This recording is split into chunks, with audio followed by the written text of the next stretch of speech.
or TOEFL is not accepted in either of the countries. It's basically any university that is accepting IELTS is mostly does accept a TOEFL exam as well. So you don't really have to write both if you're considering for US and Canada or even Europe. So pretty much everywhere these days, both the exams are acceptable. But what I recommend usually is if you're looking for Europe or Canada, you don't really need to go towards TOEFL. Giving an IELTS exam is a bit easier compared to TOEFL. And but if you're looking for US, then TOEFL is the option to go with because most of the Canadian US universities do ask for TOEFL compared to IELTS. They're more lean towards the TOEFL exam because it's basically the American English that they look for. So the other thing that your application is going to need is letters of recommendation. Usually universities ask for 2 academic references, which could be any of your professors you have been working with or have taught you and give you and are willing to give you a letter of recommendation for higher education. There are a few universities that do go ask for a third one, but it's pretty rare that I've seen. It's usually 2 of them. So yeah, do have good letter of references because they do actually read them and it does really matter what's written in there. And that really helps to get you an admission or kind of keep you from it. So, and the most important part of the application is usually the statement of purpose or the letter of intent.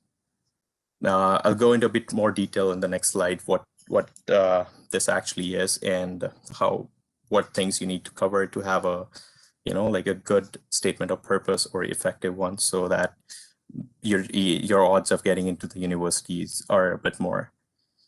So the first 4 requirements are the common requirements, which every university is going to ask for, no matter what program you're applying for. It could be any kind of engineering program or even MBA.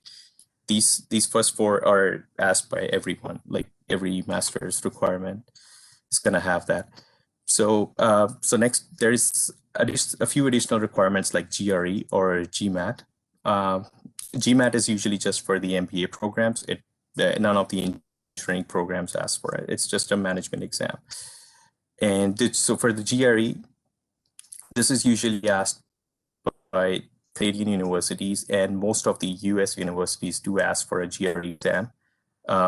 Even for these 2, I'll go a little more in detail in the next few slides. And the other thing that other common thing is usually they ask for an updated CV or resume. Usually this should have all your academic accomplishments or what kind of work experience we have, if you had any, or just like even a single page resume could do it, but it should be it should try to catch up all the everything that you've done down in your 4 years when you did your bachelor's, or even if there's some accomplishments that you've done before, do highlight those, because these things really help. Yeah, they do really help. It's one thing that I'll tell you is these universities outside here, they don't just consider your marks in bachelor's. So I know getting good grades in exam is really important, but do try to keep up and build up some extra, I would say, some extra features in you, or something additional that your fellow student wouldn't offer, and you would contribute to the program and would give you more, would kind of make the university lean towards your application more. And the important thing to keep in mind is the application deadlines. So usually every university does have a fall start semester, which is September. So for getting into the September semester of the master's program, usually the deadlines are December and a year before that. So so this is 2021. So basically, pretty much most of the universities' deadlines are already done for the session that's going to start this year in September. So if someone's looking to start September this year, I highly doubt if there's any university that might still be accepting applications. But do keep in mind that there are sometimes these guys do accept. Actually, I'll tell you one of my experiences. The only reason why I went into going for doing the diploma was because I couldn't get into the master's program right after the bachelor's, and I didn't want to waste an year sitting at home or doing something else. So what the mistake I did was I did the same thing. I didn't look up the deadlines, like really nicely. I thought that I missed all the deadlines, but the thing that I missed was Ryerson University was actually accepting the applications till March that year. So sometimes what happens is few of the universities, they do have a first consideration date, which is that they accept all the applications till that date and then they process them. And after that, if they have any seats left, they process the applications on a first come, first serve basis. So do look up on the university website for the deadlines. There are some universities that do accept the deadlines after the first consideration date. So please do keep that, please do check that really nicely and to keep that in mind. I did make that mistake actually. So yeah, this is like the most important part of the the application. This can get you in or not, or keep you from getting into the university. A statement of purpose is usually an essay that you guys write, which usually lasts from between 500 to 1,000 words. There are a few basic points that every statement of purpose should have in it, or the person who's evaluating your application usually looks for. So first thing that you should be doing is you should be introducing yourself, by linking all your background or what got you the motivation to pursue the program that you're pursuing or you want to pursue. So you should come up with something that maybe an incident or you got motivated by someone which got you into this program and got you this interest to pursue your career into that. That should be like your basic starting point, and it really connects the story straight. And if you get this right, you're halfway down there. And second thing that you should cover into it, or you could even try to make 4 paragraphs with the points that I have here. Even that's something that's going to help you. So the second point that you should have in there is your academic achievements. What you have done, like what program you're in, what grades you're getting, what extra stuff you have learned that's going to help you out down the road.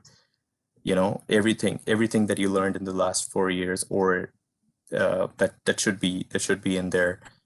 Then the important part of this purpose is why you're applying for this program. What makes you a suitable candidate for the program, why they should be giving you an admission compared to another student, and what do you actually want to accomplish once you graduate. Like, what are your goals? You want to get a job, you want to do a PhD, you want to contribute to development of some project or something. Like they do look for something, like what is driving you through, like what are the end results that you're going to be getting, and then the closing usually should be having like a brief paragraph of why you're choosing the university that you're applying, like why that university. It could be that like the university has more research chairs, or the topic that you want to study in is the university excels in that could be a couple of points that you might want to look for. So do you study the university that you want to apply, like, thoroughly, so that you can get a good point of why you want to actually go there, what benefit it's going to provide you over the other. And also to mention a little about why you're choosing that country as well. Because if you're choosing Canada over US, like, what's the reason? Like, what is University of Toronto offering you compared to, University of Texas, for example? So, like, you need to properly justify right from the start till the end, like, what do you want to do, how you want to do it, and what makes you a suitable candidate for pursuing that degree. And this is a really important part of it, actually. Most of the decisions on your applications are actually based on the statement of purpose that you write. And it's a really important one. One thing you need to worry about here is try to write this thing by yourself. Do not try to copy it. What happens here in abroad is these guys, when all the applications are submitted, particularly the statement of purpose, they run it through a software which looks for plagiarism, and half of the applications just get flagged right there because if you have copied even if a single line is copied from somewhere, the software picks it up and it actually tells you which source or from where you've copied that line. So that's something that you guys should try to avoid. This is actually your letter that you're writing or an essay telling why you want to do it. So I would recommend writing it yourself, or even if you want to get some ideas, talk to your friends, talk to your professors, get some ideas from there, or read a bit online. But try to write it by yourself rather than copying it from the internet, because if you Google it up, you're going to see hundreds of statements of purposes and you can just literally copy them and send it out, but you're not going to get a positive result out of it. So do keep that in mind. So yeah, going ahead to the English language testing. So as I said earlier, there are two different types of English language tests that are acceptable. One is IELTS and one is TOEFL. So the IELTS exam is also usually changed, is basically further divided into two different modules. One is academic and one is the general training. So the difference between an academic and a general training exam is the academic version of the IELTS exam is for the study purposes, and the general training is usually for settlement outside, which comes on later if you need to. So the IELTS academic exam is divided into 4 different modules, which is listening, reading, writing, and speaking. So each different module tests one aspect of the English language. So the listening is usually about 40 questions, and there's a script playing as I'm talking right now. So, and you guys are listening.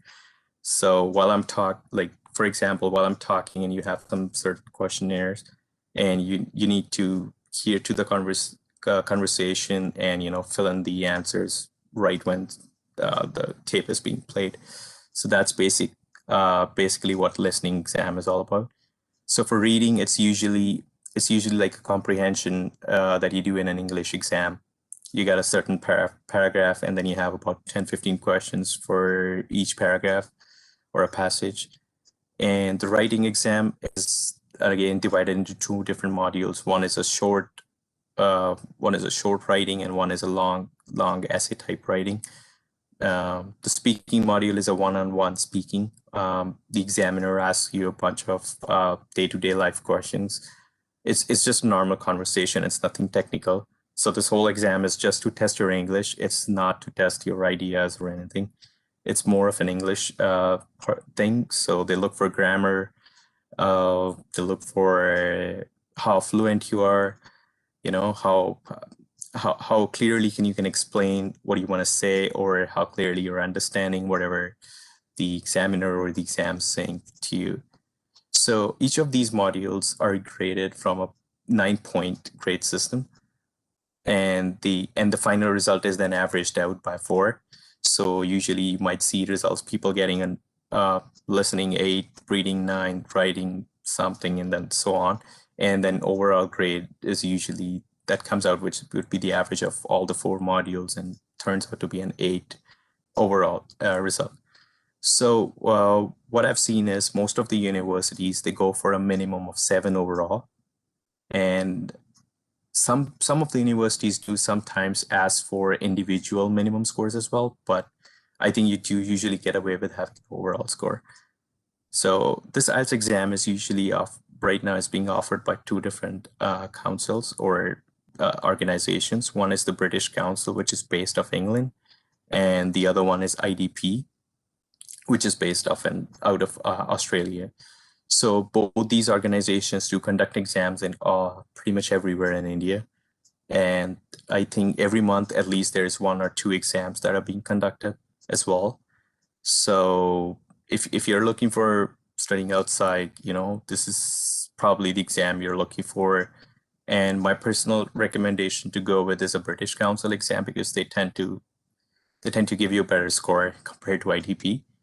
That's just from experience that I learned.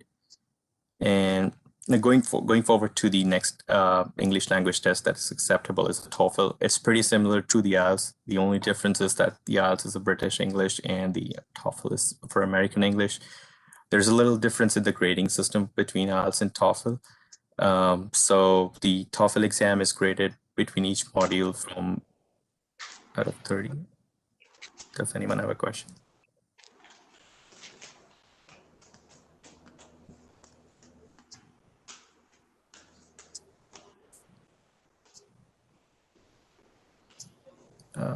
Do you have a question?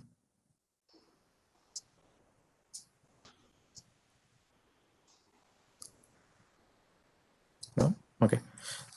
So yeah, the only difference, as I said, was it's just the grading, basically. It's out of 30 instead of 9. And the final score is not an average, it's a sum of all the 4 modules. And so the final result that comes out is out of 120. And I think if you look at all the universities, they all have different acceptance criteria for this exam.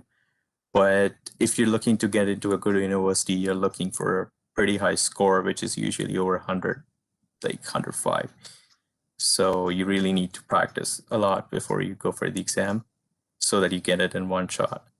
And this is offered by ETS TOEFL. And if you go to this link, you'll find more details of what kind of exam pattern is. You might even find some samples that you want to go through before, before deciding what exam you want to go with.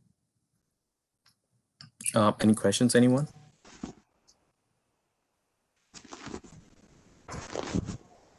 No?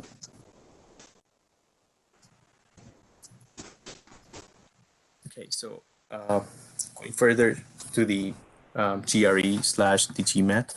So as I said before, GRE is usually an exam or an additional requirement that few of the universities have for the engineering admissions. This exam is divided into 3 different modules.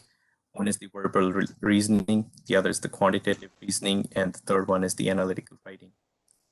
So the verbal reasoning is usually, you can usually classify this as a basic English exam again. It's a small, it tests your language skills at the same time. And sorry. So the second module is the quantitative reasoning, which is pretty similar to doing any of the quantitative exams or the aptitude tests that we usually do. The only constraint in giving GRE is there are a lot more questions and the time is pretty short to do it. So you really need to practice a lot before you go to write this exam. And even this exam is pretty high scoring. So it scored out of 340, and you're looking for something about 320 or 325 to get into a really good university, because people usually get a lot of good marks in it. And again, this is again offered by the ETS organization, which is the same as a TOEFL. So if you go to the ETS website, you're gonna find really good details about it, and then you get to know more. So the other exam, which is the GMAT, it's pretty similar to GRE. The only difference is this exam has one extra module in it, which is the integrated reasoning session. Other than that, GMAT and GRE are pretty similar exams. So if you're trying to get into an MBA, or you still haven't decided what you want to go with, and you want to give both the exams, I think the preparation for one is really going to prep you for the other two. And this is offered by a GMAC organization. And yeah, and I did mention here a few of the sources where you can go and have a look. These are the I would say the top sources that you want to use for preparing any of the exams we discussed back. Kaplan, McCush, these are famous websites or famous sources for you studying for GRE, TOEFL, and the GMAT exams. These guys do have different kind of preparation courses. They have crash courses. They have long-term courses as well. So you really want to study on what are your requirements and what kind of study you want to go into. And what I would suggest here is to take a mock exam before you start prepping, so you know where you are when you're starting, and that will tell you what kind of practice you need or how much time you need to get into the exam, rather than just rushing into prepping it at the last moment and then writing the exam. These exams are pretty expensive, so I would they're about $300, $400 each. So I wouldn't just recommend just without being really prepared to write it. So to give yourself a reasonable amount of time when you're preparing for any of these exams.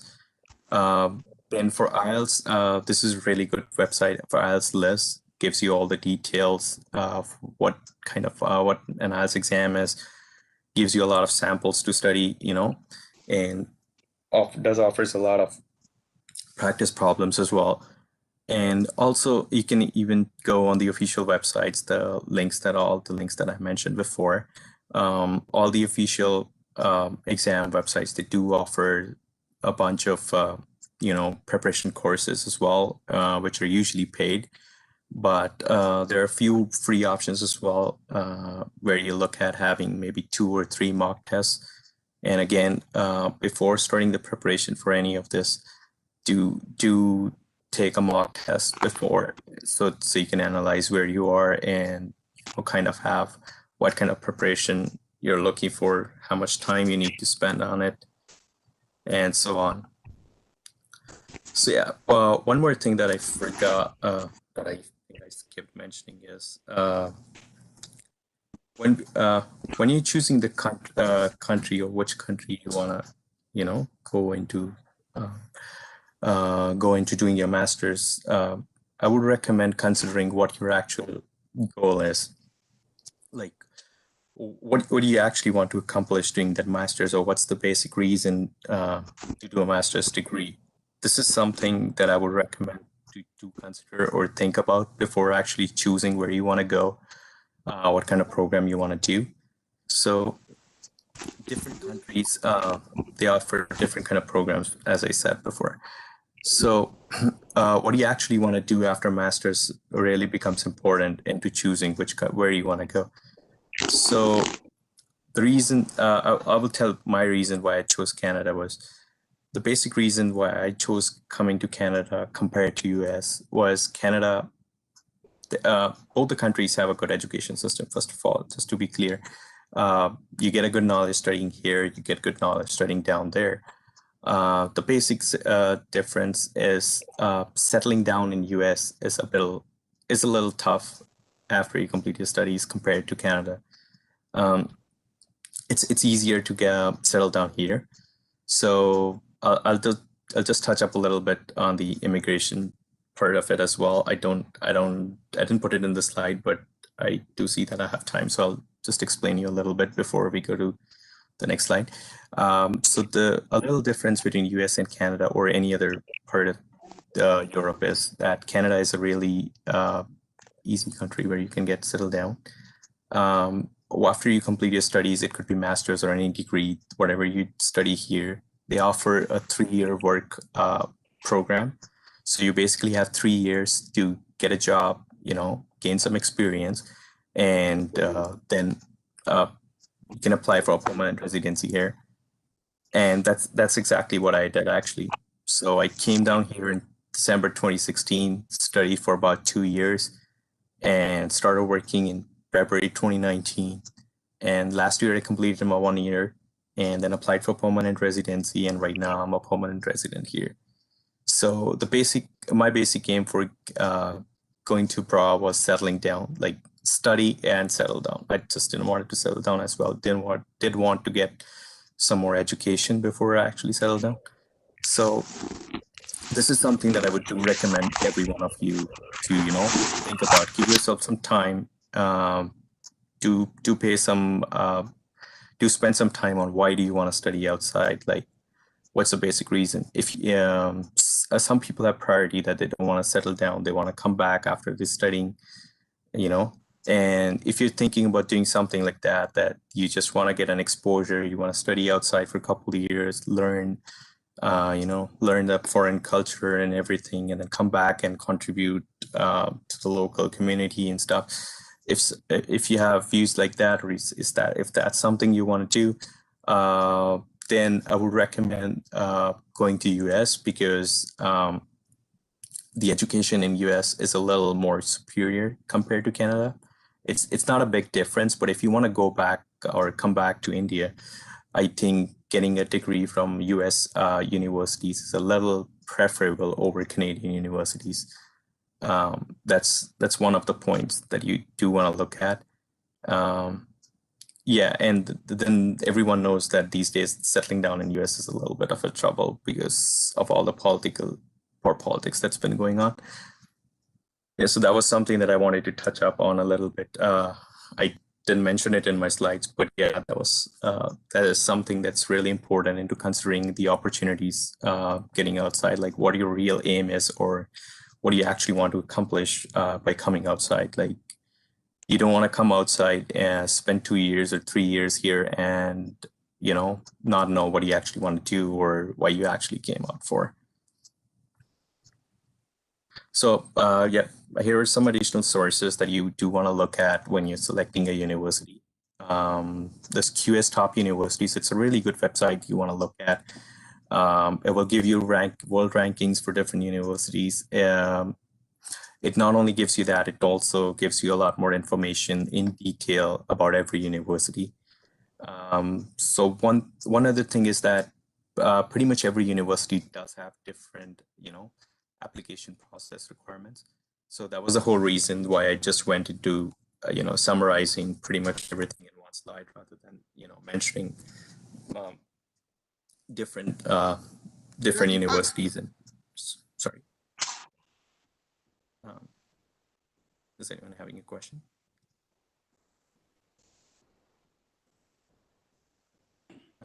Okay. So yeah, that was one of the reasons, like, why I just compiled everything into one slide, so it's easier to go through. So you do want to go through this website. It's a really good source to look at. Really tells you a lot, and it does directly connects you to the university websites as well, and takes you down to the admission page, or it gives you all sorts of requirements you might be looking for and feedback about universities as well. And the other one, second one that I've used in the past is the Kaplan US Education Finder. This is mostly for the US universities if that you're looking for. And this website has a lot of detail about every university and each kind of programs that are being offered by the universities.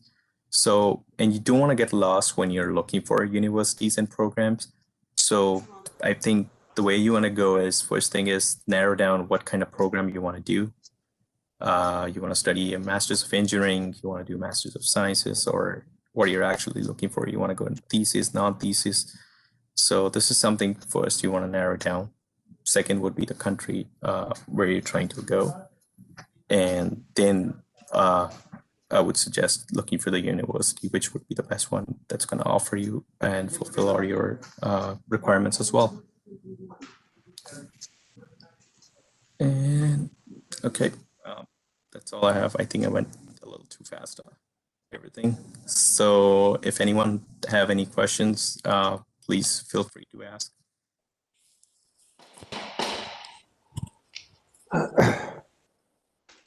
Yes, Mr. Himanshu Singla, you have well covered the various aspects. Now, what important question remains in the statement of purpose? If this course is available in India, why you want to opt for this course in Canada? It becomes very difficult to reply it. When this particular course is available in India, why are you coming to Canada for taking this thing? It becomes slightly difficult to, put into words. Yeah, so So that's something that even the the admission councils are looking for as well. You really want to be clear, like why are you using that particular university or why that particular course? Uh, like as you just said, like what is that university offering you? What kind of experience or education they're offering that you won't be getting in your own country or down in India? That's exactly something that you want to cover in there.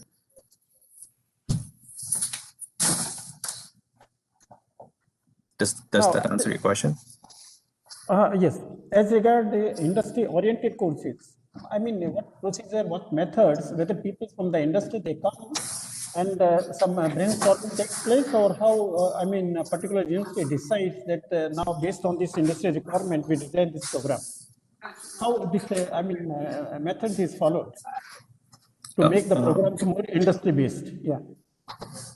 Sir, can you just can you maybe repeat the question again? I didn't get the whole part of it. Sorry. Yes, how the curriculum is made industry oriented. What steps the Yeah. university takes to make the course? So yeah, what happens here is usually all the professors are usually working with one or the other industries. So they're working on projects and funding with the different companies. So what they try to do is here the university more or less gives you a general curriculum, but it's up to the professor what he's teaching. So the professors usually teach all the topics or related to the research that those guys are doing during that phase. So basically, even if the same professor is teaching the course, there's a chance that in the same course, this year he might be teaching or covering up one particular portion, but the next year he might be touching up something different because his area of research in that year is a little bit different. So that's how these guys usually cover the curriculum or the course part of it. It's basically the research that professor's working on or the industry that he's working with. That is very good because I think most of the faculty members, they are already associated with some industry. Yes, yes. Yeah, either they're directly related to the industries, or what happens is a lot of professors here do even have a grant from the government as well, and they are working on some government projects and stuff. So yeah, so everyone is having their own researches going on. So and they have PhD or the master's students working on those research or helping them out as well. So basically, what they try to do is in the curriculum or the course part of it, other than the research, they try to cover the points that are going to help them out carrying that research out. So they don't really cover or they don't really have a certain set of curriculum that that they cover every year. It usually sometimes varies depending upon the research the professor is working on. So when I mean, some of the students can be attached with such professor for pursuing their postdoc or for research purpose PhD. Yeah. Yeah, that is also yes. And during that time, students can be compensated also because the grant is so much from the government side. So they can exactly. Yeah. So, and this is something just for the master's program that I'm mentioning, the research and the thing.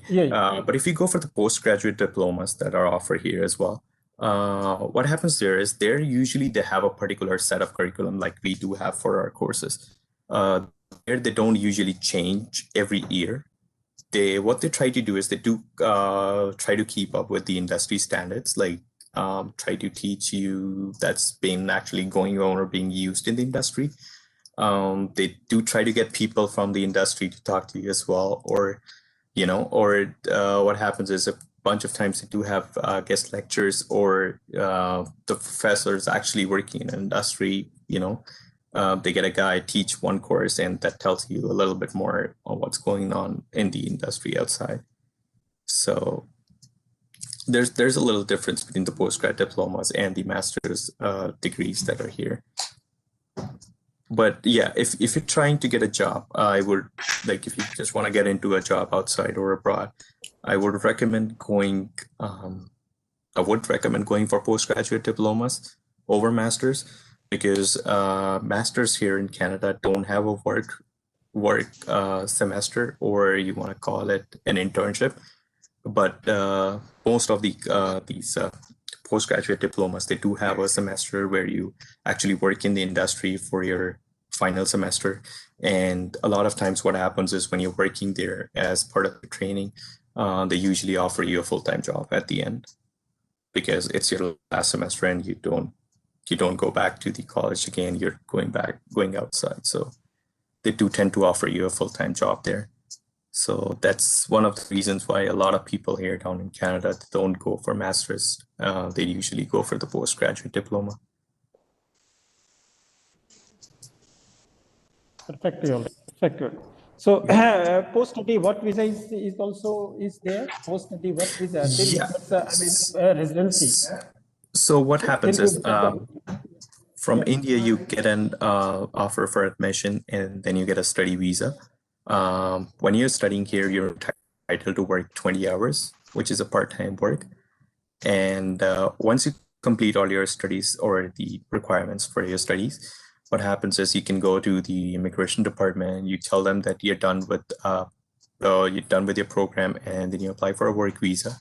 And how things work here in Canada is that if you complete a 2-year program or anything over 1 year, they usually give you a 3-year work permit. So, and if you do anything less than 1 year, then they give you the same amount of work visa as your studies. So that's one of the reasons why you want to look for something that's over a year, so that you can get 3 years of work visa, and that improve your chances of getting a job here and getting some work experience, and then going towards your permanent residency. I think for this much flexibility, most of the students they must be getting permanent residency just after Yes, completion and of this is actually an easier way to get permanent residency as well. permanent. Yeah. To be honest, that's one of the reasons why I mentioned that you actually want to think about why you want to come outside. Like, if one of the reasons is settling down outside, and you want to settle abroad, I think Canada is a country to go. It's a little easier right now, and I think I've been studying a little bit of an immigration system here as well. So over the next 5 years, the immigration is going up a little bit here. And if you are looking to settle outside, and I think Canada is the country to come to, and it's really beautiful too. So, which technical courses you feel are more in demand both in Canada and here in India? So yeah, if you're, I'm not 100% sure a lot about India right now. I've been here since last 4 years, so I'm not exactly sure what's going on these days there. But what I've seen is, if a person's from it just depends on the background as well. So if you're from an IT background, I think what you want to do is maybe go into data science these days. Data science has been a lot in demand, even down here, and I do know it's a lot in demand in India too. It's not just data science; it could be data analyst or something to do with data. It's really turning out like everything is all the jobs are going into the analyst roles right now, and to be honest, that's something that I'm looking at as well right now. I've been trying to get into the analyst roles and move out a little bit from the manufacturing side. The other thing that I would like to tell you guys is, if any of you guys are interested in manufacturing, it could be any kind. I would try to tell you to keep a little bit away from the automotive manufacturing right now, because a lot of automotive manufacturing is getting converted into, there's a lot of electronics applications that's been coming in. And if you don't have a good or experience in that part of it, I think the jobs are gonna be a bit harder to get in the future. So my recommendation would be, if you're into mechanical engineering or something, to have some experience in the electronics part of it as well. So it tends to give you a little bit of an edge. when you're trying to look for jobs, because there are not a lot of automotive manufacturing jobs available right now. Even the industry down here is slowing down a lot. There's been a lot of layoffs and so on as well lately, and Corona is one of the reasons as well why things have been going really slow. So yeah, and if you're looking for something that is in demand, I think data science is something that you want to go with. Doesn't really matter what background you are. I think it's just a matter that you start studying a little bit of data science. And if you're into your first year or second year, I think there's a lot of time, even when you're doing your bachelor's, maybe do one extra course outside your curriculum, try to practice on your own. And if you can get some experience in there, it's really in demand here too. Getting jobs into IT or data science are way more easier compared to any other field down here. And a bit of civil engineering is highly in demand here as well.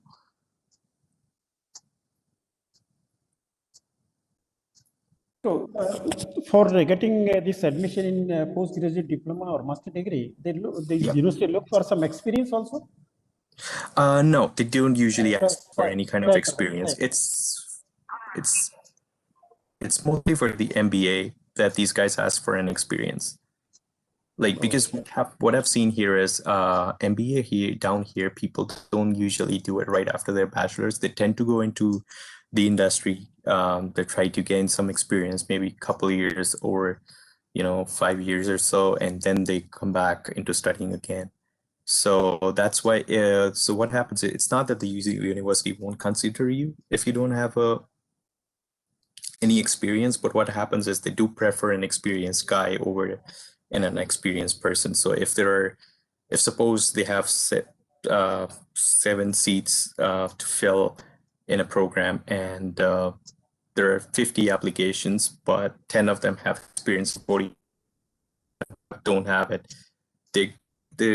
Those 10 people are going to have for the other, getting into that MBA program. That's the only difference. But yeah, for getting into postgrad diploma, you don't really need any kind of experience. And even for master's degree, you don't. But for getting into a master's of science or master's of applied sciences, it's usually been done under a guide. So you need to pick a professor before getting into the university. And that's one of the things that you need to do when you're trying to get an admission. You need to contact the professors in that university, try to convince him why you want to work under him or study under him. What part of work of his do you like, and you need to have certain set of skills that even he's looking for. So you really need to study what the professor is doing and what kind of sources he's been using, and make sure you have all that skill set into it before you start talking to him. So you increase your chances of getting into a Masters of Science program under him. So that's the only place where you might have to have a little bit of experience. It's not usually a work experience, but it could even be projects that you've done in the past related to that particular research that he's been working on. Yeah, that's pretty much it. So coming to the last, the things of the sessions, what will be the average fee structures for postgraduate diploma or master degree? The fee structure, right? Yeah. Okay, so even the fee structure, it varies a lot between universities.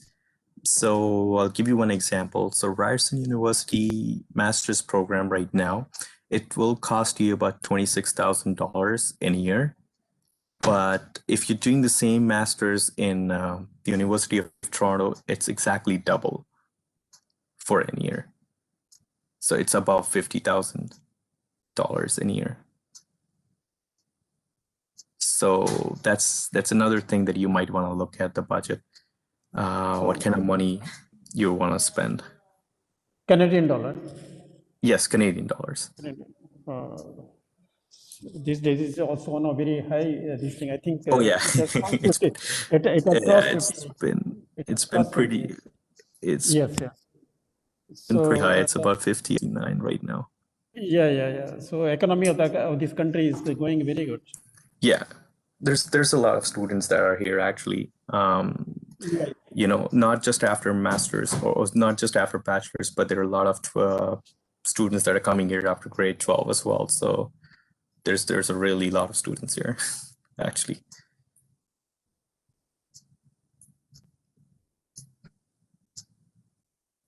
Any other questions, anyone? It's great to listen to you. I think you are speaking from Toronto. Yeah, I'm in Brampton actually. It's like in Yes. the outskirts of Toronto. Toronto, yeah. It's a great city. Yeah, Toronto is a yeah, great it's city. it's it's a it's a It's beautiful city. one of the best city, I think, for the Yeah, Canada is concerned. So yeah, it's it's pretty good. Yes. Thank you very much, sir, for your well-guarded no problem. information. It will go a long Thanks a way. lot to you, sir. Sir, you wait for another couple of minutes because we want to honor you by way of some certificates and memento. No And problem, no problem. yes. And my instruction to the participants that we'll be back at 11:30. Mr. Santosh Shah will be deliberating the next sessions. So our next session will commence at 11:30 sharp. And Sir, I you would have, like to say one more thing. Sorry, sir. I would like to say one yeah. more thing to the participants as well. If any of you guys want to get in contact with me, you want to know more about it. So because this was really a basic thing, and if you guys want to know a little bit more, you can always contact me anytime you want. I did give do have my email here or my LinkedIn. If you guys want to talk to me, get to know a bit more about the opportunities or anything, feel free. And sir, if you want, I can share this presentation with you as well. If you want to. Yes, Himanshu Singla, very nice session. Good morning, sir. Thank you. It is, sir, it is 12:30 there, around 12:30. He is presenting. Yes. Yes, sir. It's time is around 12:31 o'clock.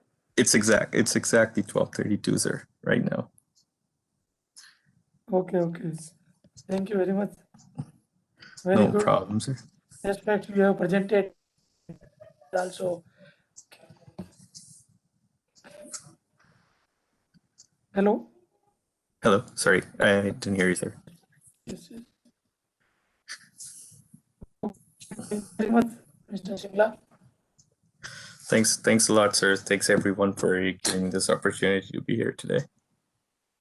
I was really glad. Proud student and proud student actually.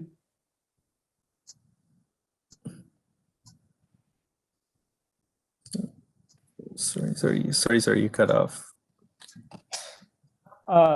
Yes, because he was a good student, therefore he is there in Toronto. One has to be good. Good students always they do good jobs. Yes. Thank you, sir. They always go at good places. And they will also pull the students at good places also by motivation. Yes. Therefore, he was here to motivate our students so that they should also aspire for studies. At least some courses is always good. At least students at a postgraduate diploma or certificate course or some degree course, if you can afford it, is always good because he gives a completely new insight to the education system. Exactly. So what I'll tell you, sir, one more thing is the postgraduate diploma is going to cost you pretty close to a Master's of Engineering program if you do from Ryerson or a couple of other universities that are around this range. Mm-hmm. It's going to cost you a little more, but I think it's worth it. Mm-hmm. Yes. Because you tend to get, if you get a job, you can pretty much make the money in a couple of years. Like even if you take up a loan, because if you're earning in Canadian dollars, I'm not gonna say that you save a lot, but yeah, you can pay off your loans in a few years, and it will be worth it in the long go. That's to sum up. Yes. Only thing is like environment in Canada is slightly extreme. Yeah, it's pretty nice actually. It's been cold today, to be honest. It's right now, I think it's around 15 degrees or 20 degrees negative. A negative, yeah. Yeah, it's 15. Yeah. So most of the time snowfall is there. No, it's not actually snowing a lot. It's so what happens here down in Toronto, it's mostly windy. It doesn't snow a lot, but it's a lot of wind. And when you're walking outside or you're going outside and air comes in and hits you on the face, it's like it really kills you. But yeah, it's just these couple months that it's a little bad with the weather-wise. But other than that, once May starts till September, it's really good. Summer and fall are really beautiful here. Summer is all green, and then fall is very colorful.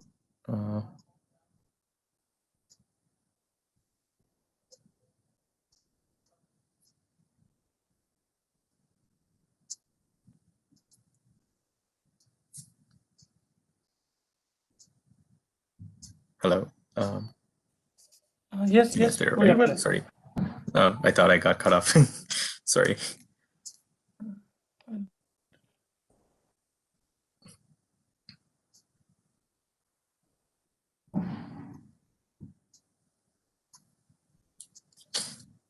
So 1 2 minute participants, if they have any doubt, they can directly yeah, interact to. yeah, you guys are free to ask me anything if you guys want to know. He has achieved so many things in his short life. Yeah, there's a lot that you learn from experience. So I might have missed a bunch of things that you want to know. Just ask. I'll try my best to answer. Yes.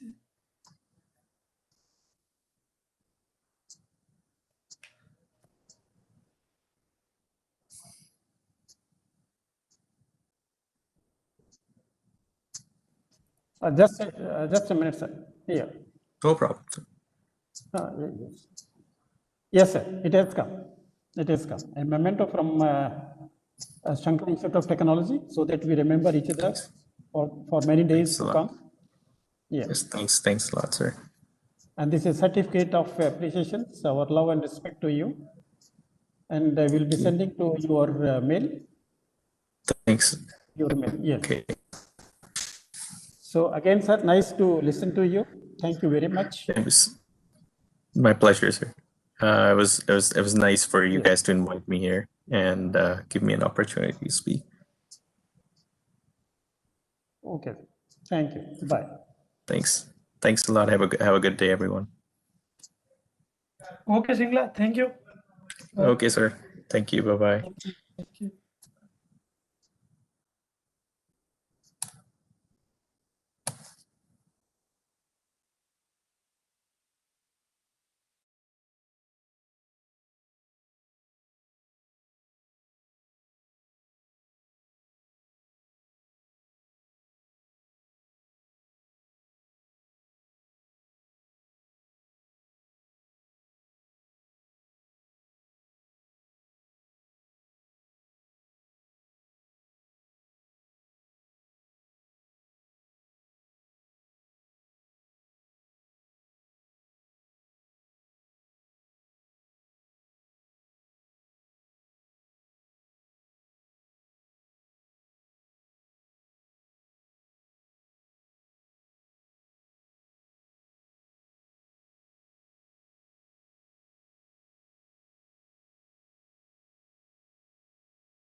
Mr. Santosh Shah. Hello. Mr. Santosh Shah.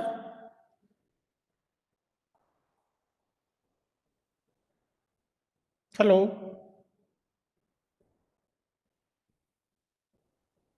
Hello. Mr. Santosh Shah.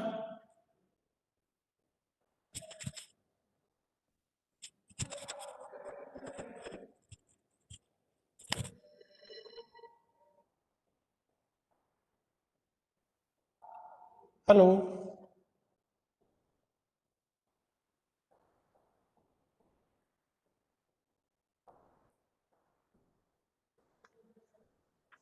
Hello. Mr. Santosh Shah. Hello.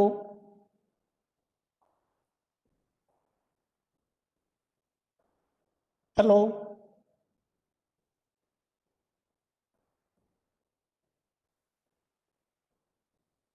Mr. Santosh Shah, good morning.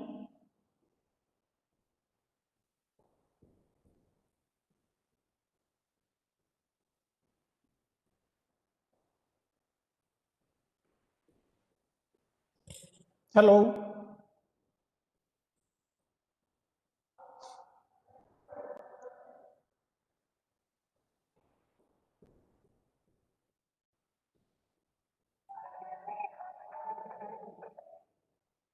हाँ, आवाज नहीं जा रही क्या? नहीं, तो उनका respond नहीं आ रहा मेरा.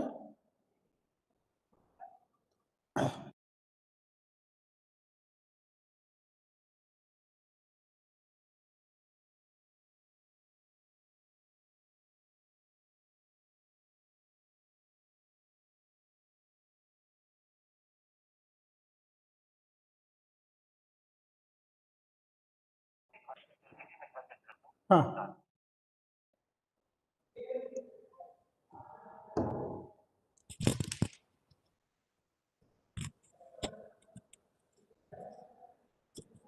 Good morning, Santosh sir. Are you listening?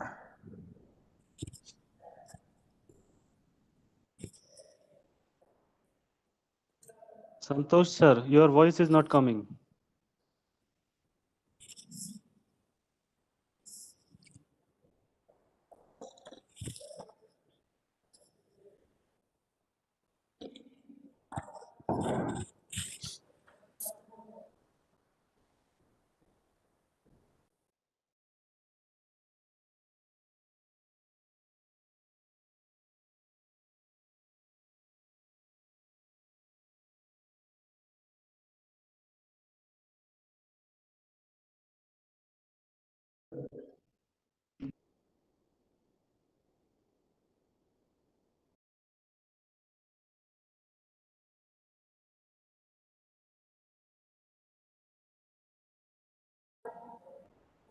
Mr. Santosh Shah.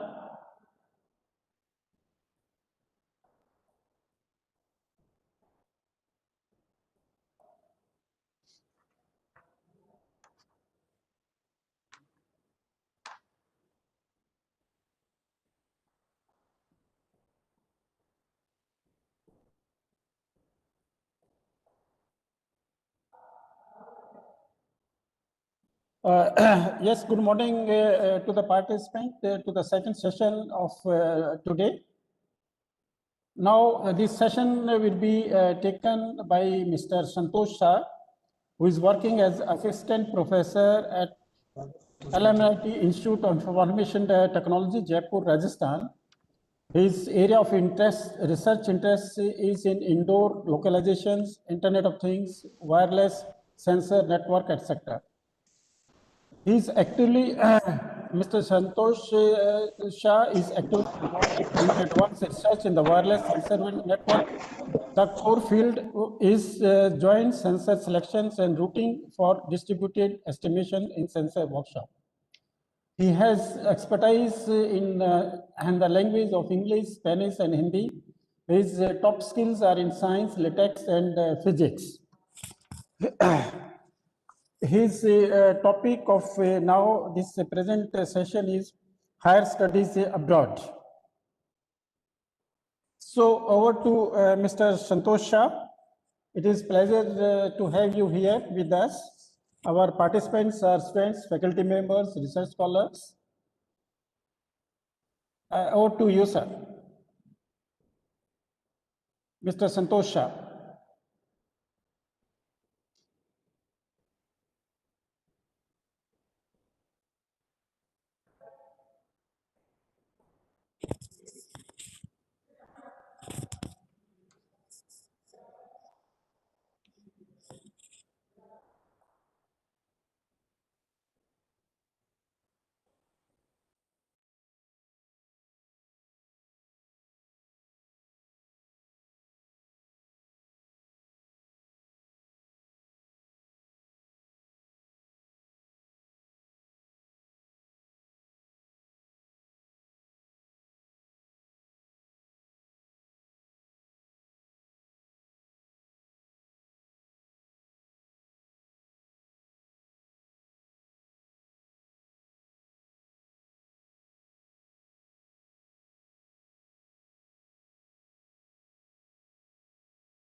Mr. Sir. Santosh Shah, can you get me? Yes, sir, getting you, but not audible. Santosh sir is not audible. Asha, you, Mr. Godra. But his Yes, sir. first slide has come. First slide has come over the screen, Yes, and sir. Yes, I already given his brief to the participant, so that in the meantime he can adjust himself with the system. But repeatedly I'm trying to contact him, but I'm not getting his voice. So I have spoken to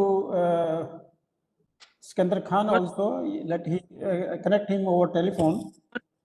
Santosh sir is already connected, but I think some voice issue is there. Santosh sir, it is looks that call over internet that your audio is not. But one of you can connect him with over telephone, can just Yes, speak yes, I am first connecting. to him. Yes. I am connecting, Let's sir. try Let's. to- Yes, yes.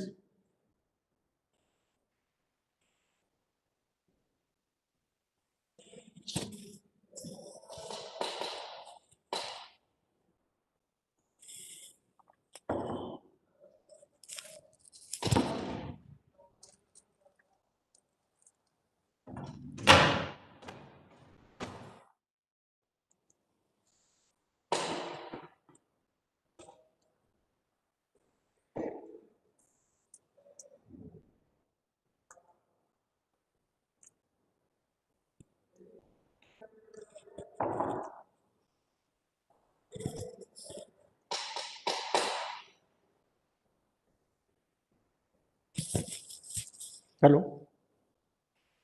Hello हाँ नहीं but वो नहीं आ नहीं रहा है जल्दी हो जाएगा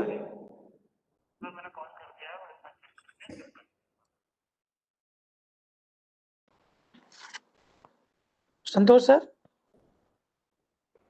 Santosh sir? In the meantime, to all the participants, please be with us for some more time because some technical issues are there with the expert speaker. So for another 1 or 2 minutes, things will be settled. Please just wait. Sir, he is connecting again.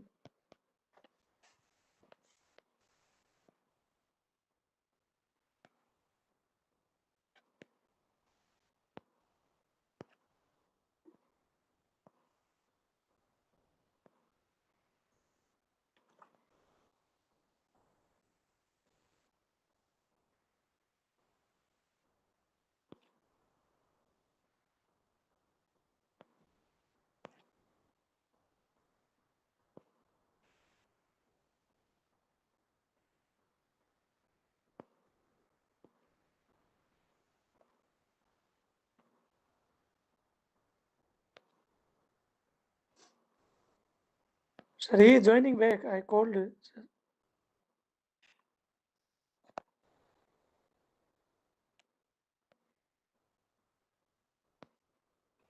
in the meantime, he can take somebody's assistance and can start speaking without a PPT. Mr. Godra, you can pass this message. He can take Sir, your somebody's voice is not clearly assistance. audible, right, teacher? Acha? No, what I wanted Hello. to say. Hello. Now can you hear me? Yes, we can hear you. Yes, Okay, yes. fine. Mr. So I have Santosh. restarted the Webex, I think. Okay, so just a minute. Yes.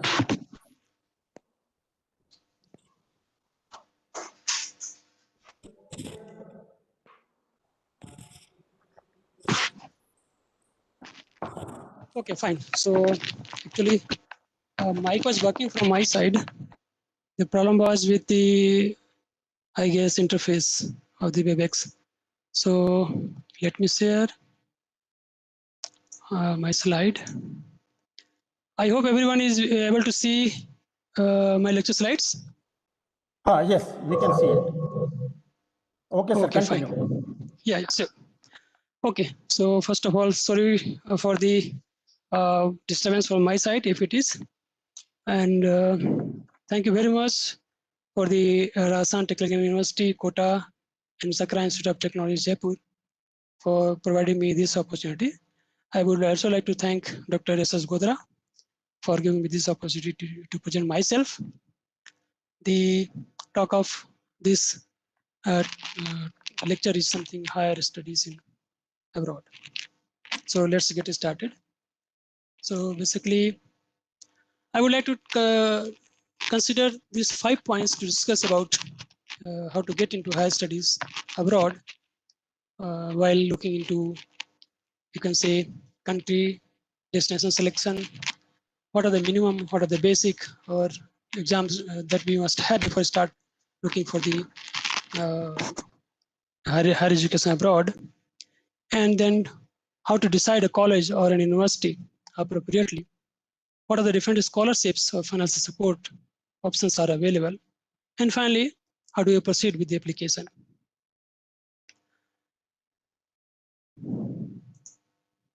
Okay, so coming to the, first of all, selecting the right country or destination, basically, you can say choosing the right country is having 3 major parameters. You can say we have to have a proper trade-off among affordability, immigrant friendly, and best education system a country is having. So we have to have some balanced trade-off. One can be more weighted than the other. That depends on the you can say person's particular situation and condition, you can say. Fine. So there are basically 2 prime factors that define the most affordable country for any parent or students who are looking for higher studies abroad. The first being the amount of money they would have to spend on the tuition fee, and the second, the living cost in the country. These 2 aspects are closely governed by several features, you can say, that directly influence living cost and the tuition fee of the student. The tuition fee varies according to the different universities, courses, and cities within a country, as well as outside the country. I mean, you can say different country-wise. If you talk about undergraduate courses, which are for a long duration, it is going to cost students more than the usual 1 to 2 years of postgraduate studies, or let's say doctoral studies 3 to 4 years for that matter. However, the tuition fee is not to be taken as a yardstick for the quality of education being provided in the institution. Moreover, tuition fees for the government-funded institutions are much lesser than private university. This is as usual, you can see here as well. A comprehensive table that shows, on average, the first year cost of studying in the particular country for the benefit of students trying to start study abroad can be seen by this table. Just let's say USA for the MBA and AMS, almost you can say this data is in lakhs, so 21.4 lakhs per annum. On it, this is just like on average data For MS 17 lakh, and for self-funded PhD 25. This is very high, in fact.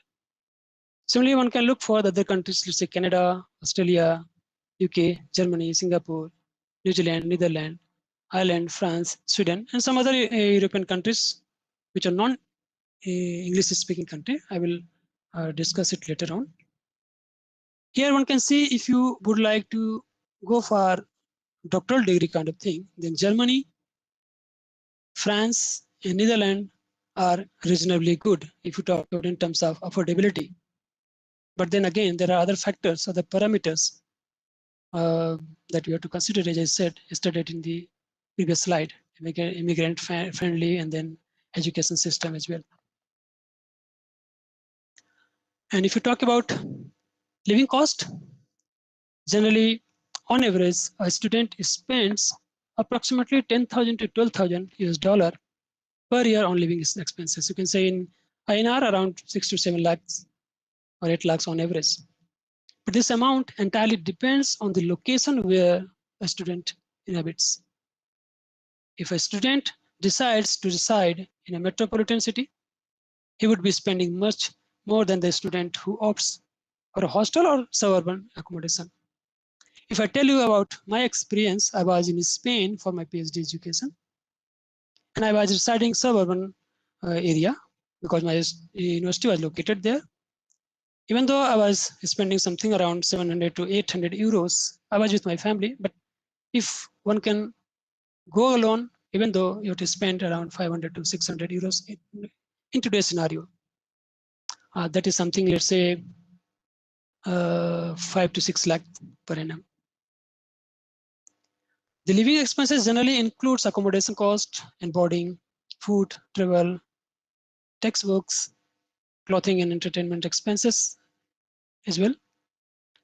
Other expenses that are taken into consideration can be living expenses, let's say travel expenses between India and country. I think every students would like to visit India once in a year, and that is also costing a lot if you are not choosing a proper country.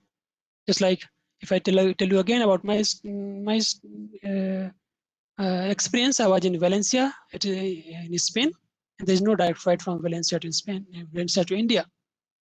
And if you have direct flight, even though that is cheaper than the other, like let's say there is a direct flight from Madrid to India, but not from Valencia. So the cost naturally keeps on growing. And then some other expenses you will also face during the stay, just like medical expenses, which is not covered by the health insurance. For example, you can say dental care, eye care, cosmetic treatments and all. These are really very costly. And sometimes we would like to go for outings, weekend trips, and personal and some other expenses. Keeping these factors in mind, I have gathered, let's say, all-inclusive average living expenses in this table, where you can say USA around 8 lakhs per annum, Canada 5.5 lakhs, Australia 10.3, something in this order. Now, coming to the immigration-friendly countries, once we have already looked into affordability. Now let's look what are the factors which are involved to look for immigration-friendly country. So you can say a country is immigration-friendly if it is flexible, having flexible work permit, easy visa rule, availability of jobs and services, and a welcoming environment. With immigration, visa rules, and work permits getting tightening everywhere nowadays, it is very difficult to remain updated about the current post-study work opportunities in the foreign countries. I mean, once you are done with your graduation or courses that you are looking for, and if you would like to work there, this is very difficult nowadays in some of the countries. So we have to also look this particular point carefully. And if you talk about immigration-friendly country, there are two things. What about post-study work visa? What about, a post-study work visa is a duration for which a student is permitted to stay after completing his or her studies. Some are lenient about allowing foreign students to stay back and work alongside the local people, but some are very strict about maintaining their job integrity, you can say, and can often make life difficult for students.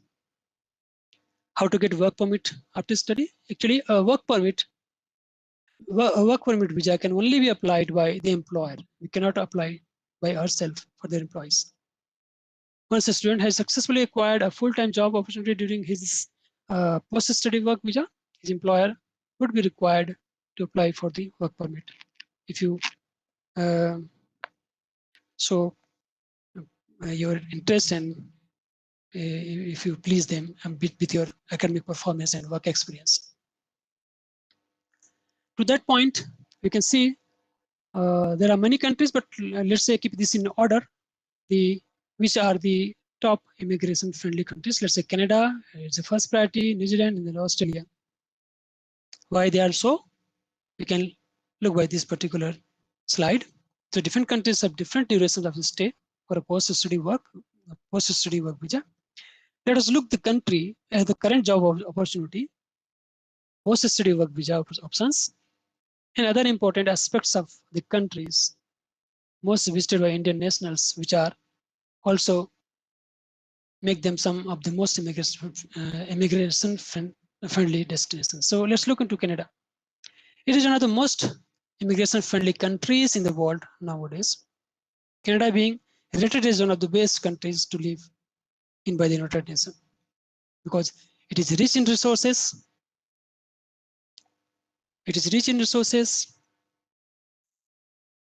Canada is home to some of the best global universities in the world. Canadian enjoys a high standard of living and have a low crime and violence rate, making it a perfect destination for immigration. The country works on a point-based system. What is that? They allot points for each criterion like work experience, education, and age, in which a lot of importance is given to one's educational and language skill. And the experience one garners from employing those skills in his profession. The country has often been rated as one of the best countries to live in. However, one requires to have a diploma or bachelor degree to apply for the immigration process. Let's say, for example, if you are going there to just work for 8 months, less than 8 months, you are not going to get work permit. If it is 9 months to 24 months, post-study work permit no longer than the course duration can be given.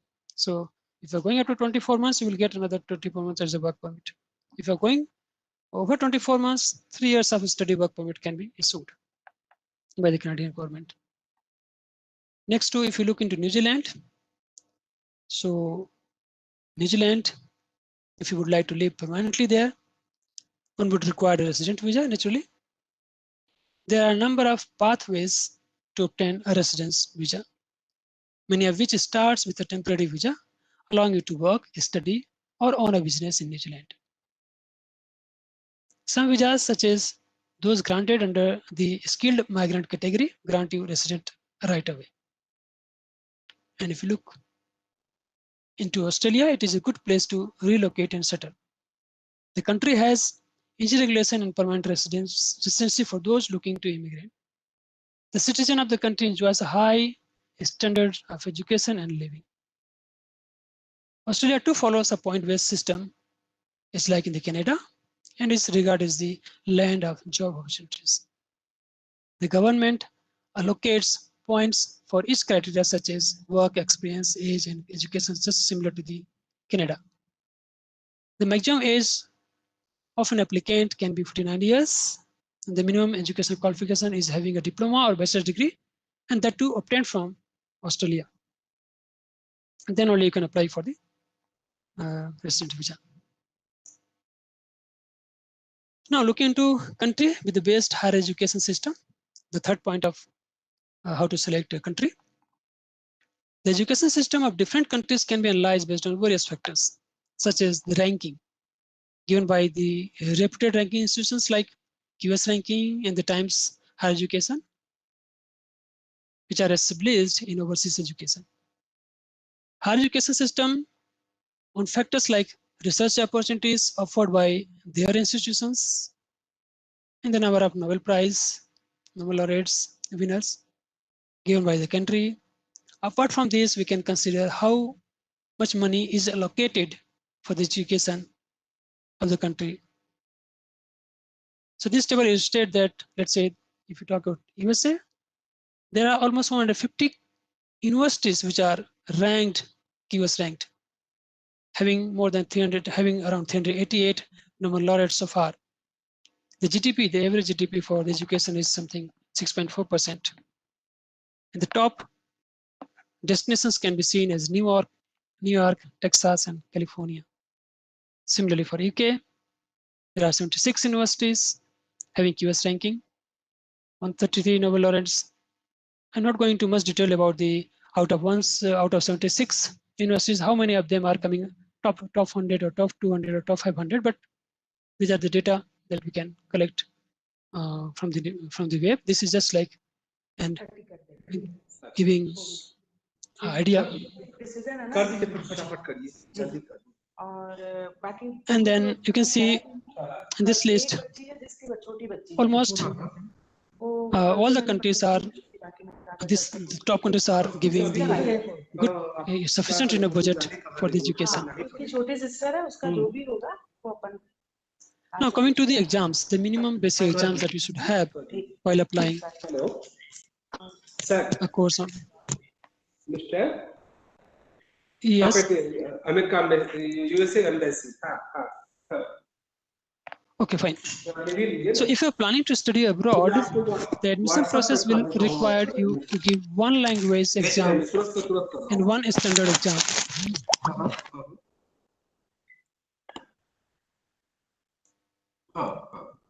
Right.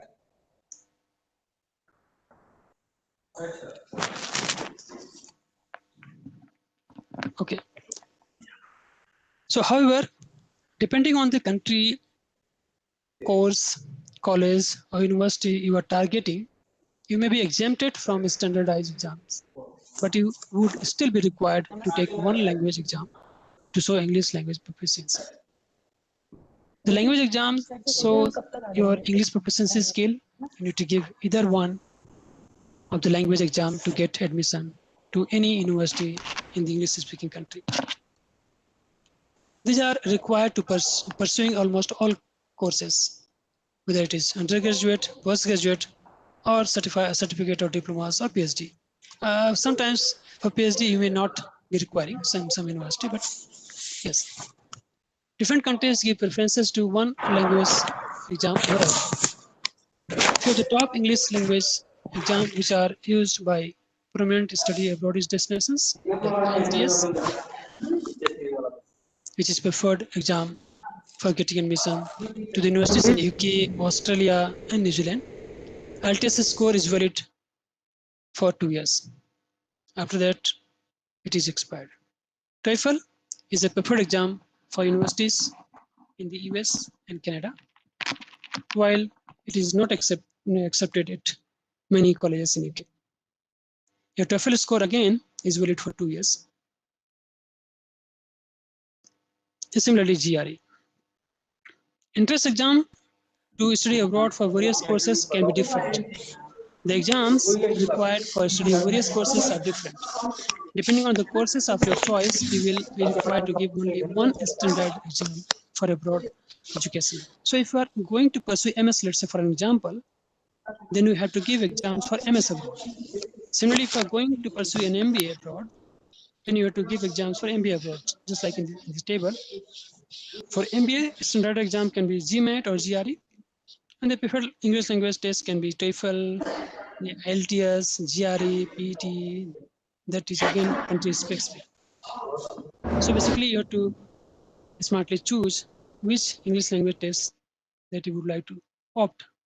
And because, I mean, first of all, you have to list down the countries that you would like to go.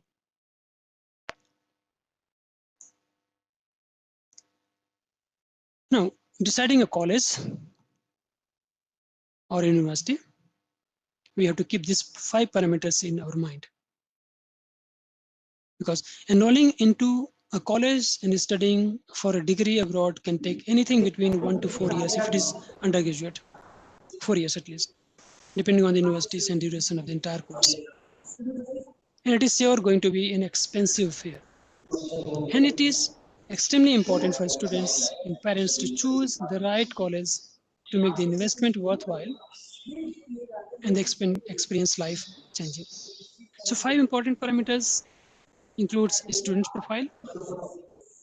It is extremely important for the students to be clear about what he or she wants to pursue, his or her higher education, and what he or she wishes to avoid. The candidate should have done an honest assessment on himself or herself to know which university best matches his academic potential than just applying to college with high marks.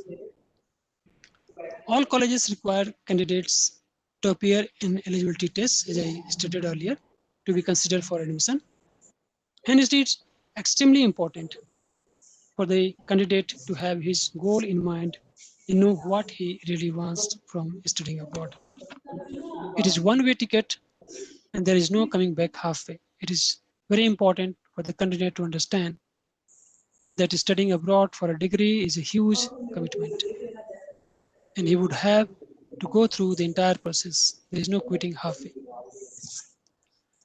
Now coming to course curriculum, this is another important area that determines the college of study for candidates looking to travel abroad for higher education.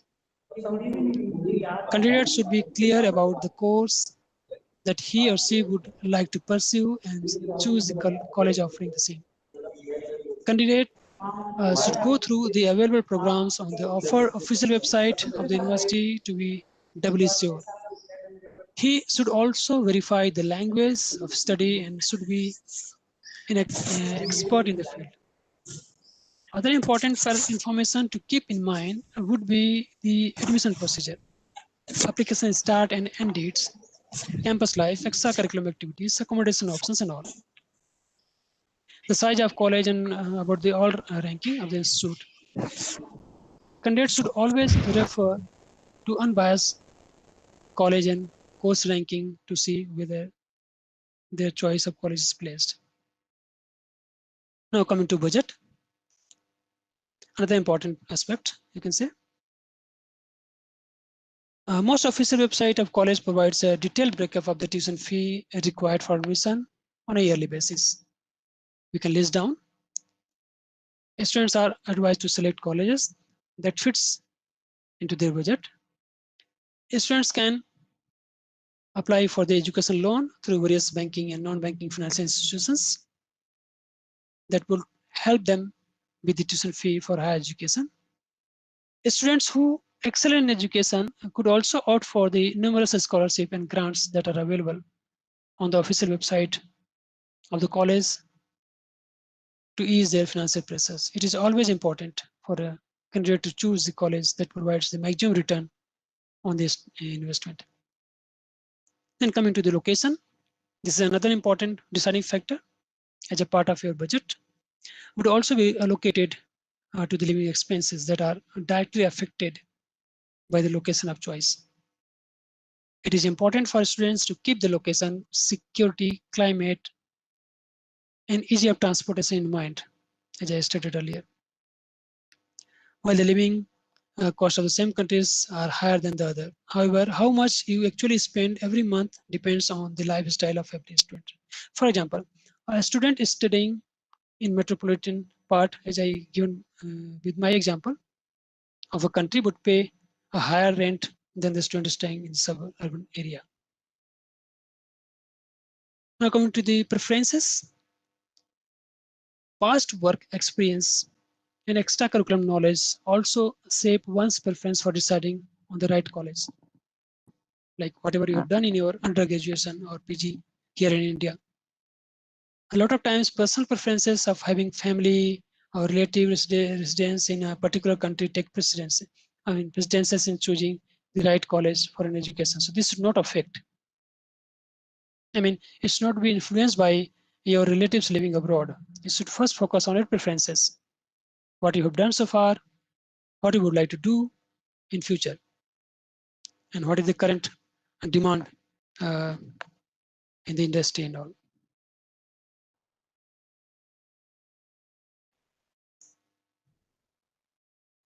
Okay, so coming to this scholarship financial support.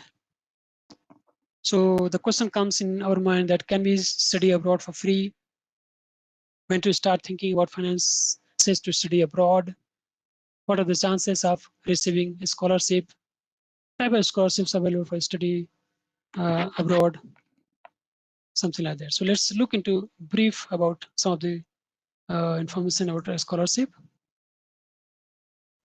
So if you look into these 4 parameters, getting a quality education does not come cheap, especially when you think of countries which have an excellent education system. Without having a budget of 5-figure in, it looks impossible.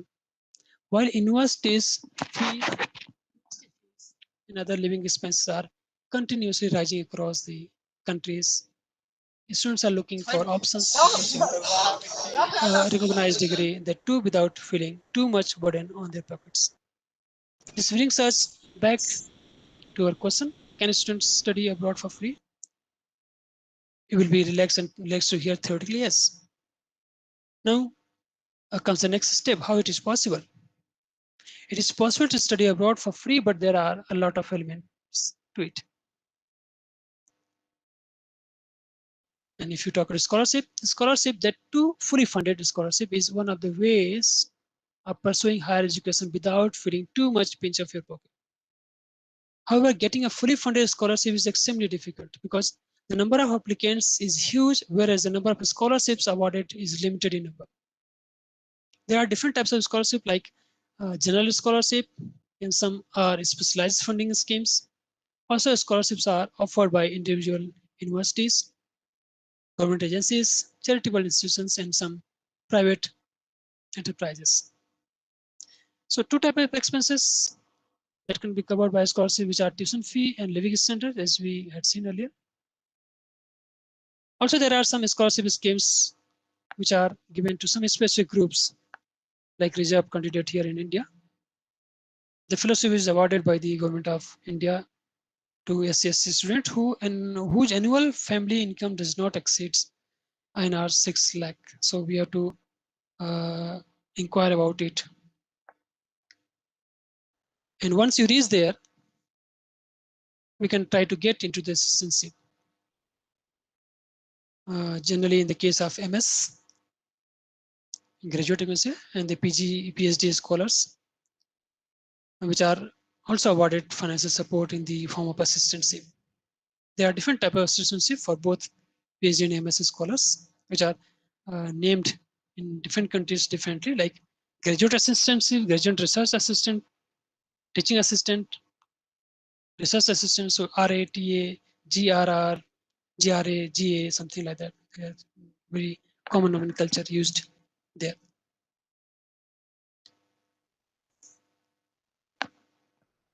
Now the next question comes into mind: how to apply. So studying abroad is costly, as we have seen, and hence a lot of aspirants consider applying on their own to save at least the money chargeable by the overseas education consultancy. But you would be glad to know that there are several free study abroad consultants. I think you can look into the respective universities portal. Since the study abroad application procedure required a lot of time, patience, and efforts, the ideal time to start planning your application to abroad university is anywhere between 8 to 10 months. Time consumed from the beginning your research and making an application to getting an admit from the university, along with visa approval, as well as getting the education loan sanction, takes almost a year of a candidate's life. So therefore, proper planning and time management are mandatory. But there are some other shortcut way that I will tell you so.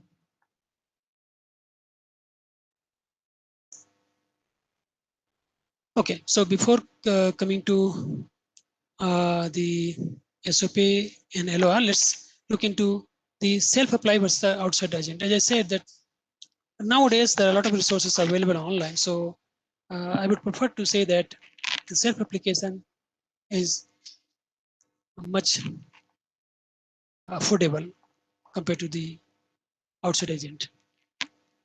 But one must have some patience and follow the proper procedure.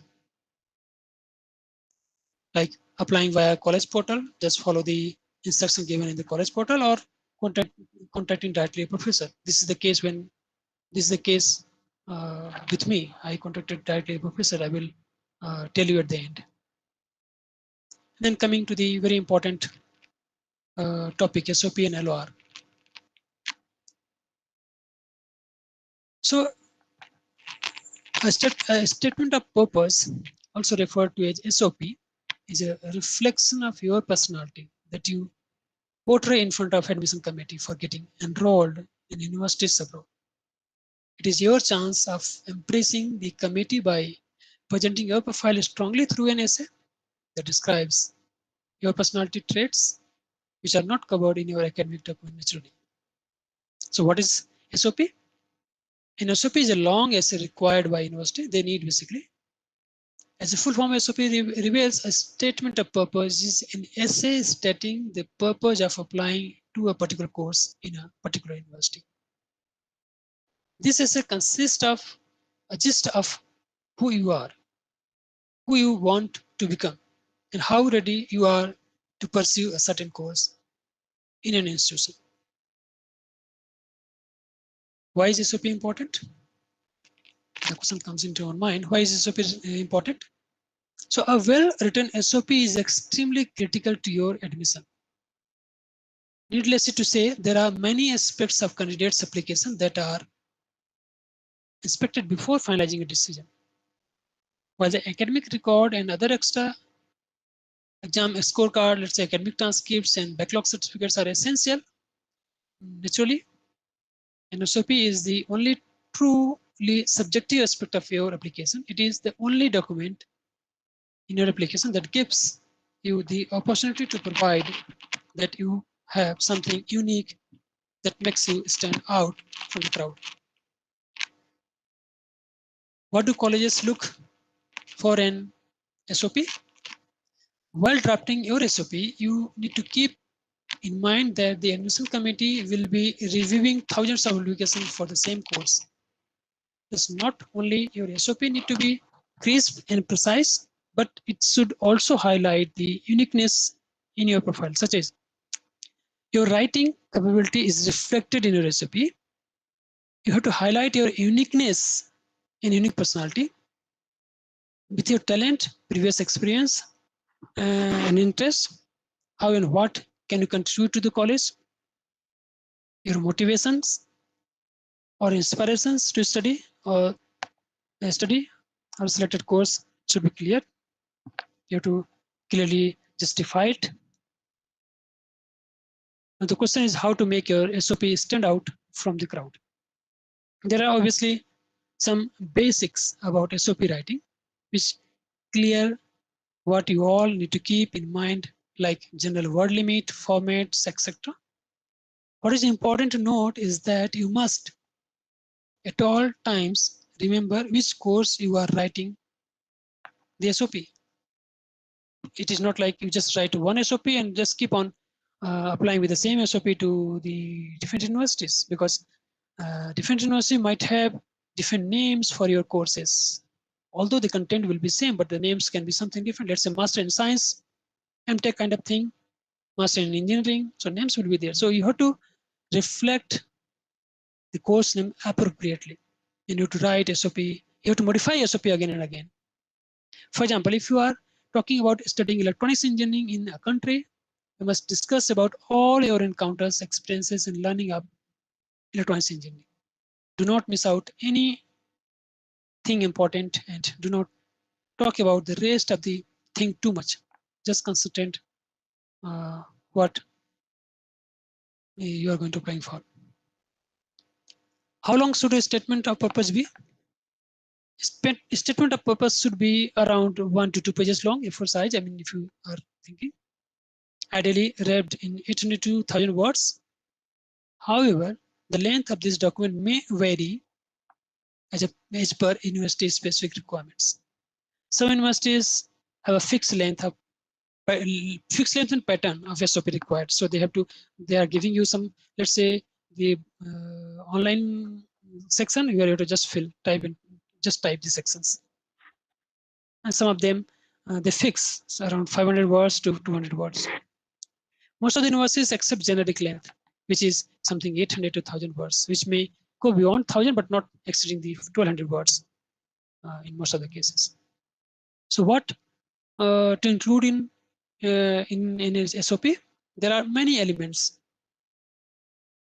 Universities could ask question-based essay, just as I said, or simply a general statement of purpose.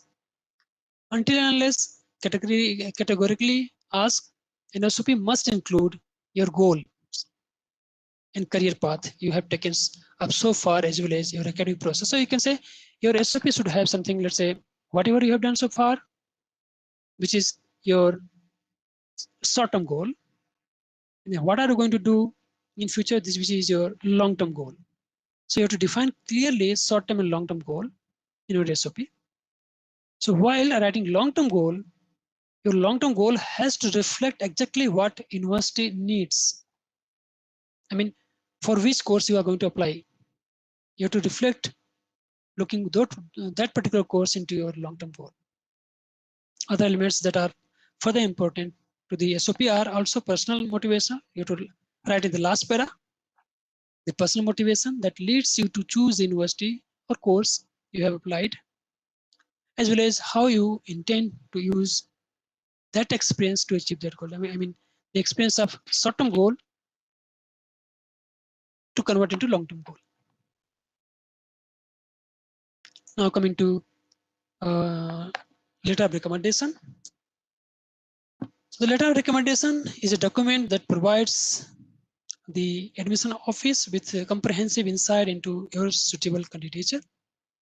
For admission into the concerned university, the letter aims at enabling the admission officers to gain a clear and favorable picture of your experience, achievements, contribution, and you can say skills communicated by the recommended through the recommendation letter. So there are two types of LOR, academic LOR and professional LOR. A letter of recommendation provided by a faculty member of your previous institute is the academic LOR. Usually, universities ask you to provide 2 or 3 LORs from your previous institute. And the professional LOR, most of the MBA colleges abroad have predefined work experience requirement. So according to that, they request for a professional letter of recommendation from an immediate supervisor. So, I mean, the supervisor can be your faculty or the mentor who are mentoring you. The professional letter of recommendation from a supervisor varies from an academic LOR in terms of some specific content that focuses on the applicant's ability to work within a team.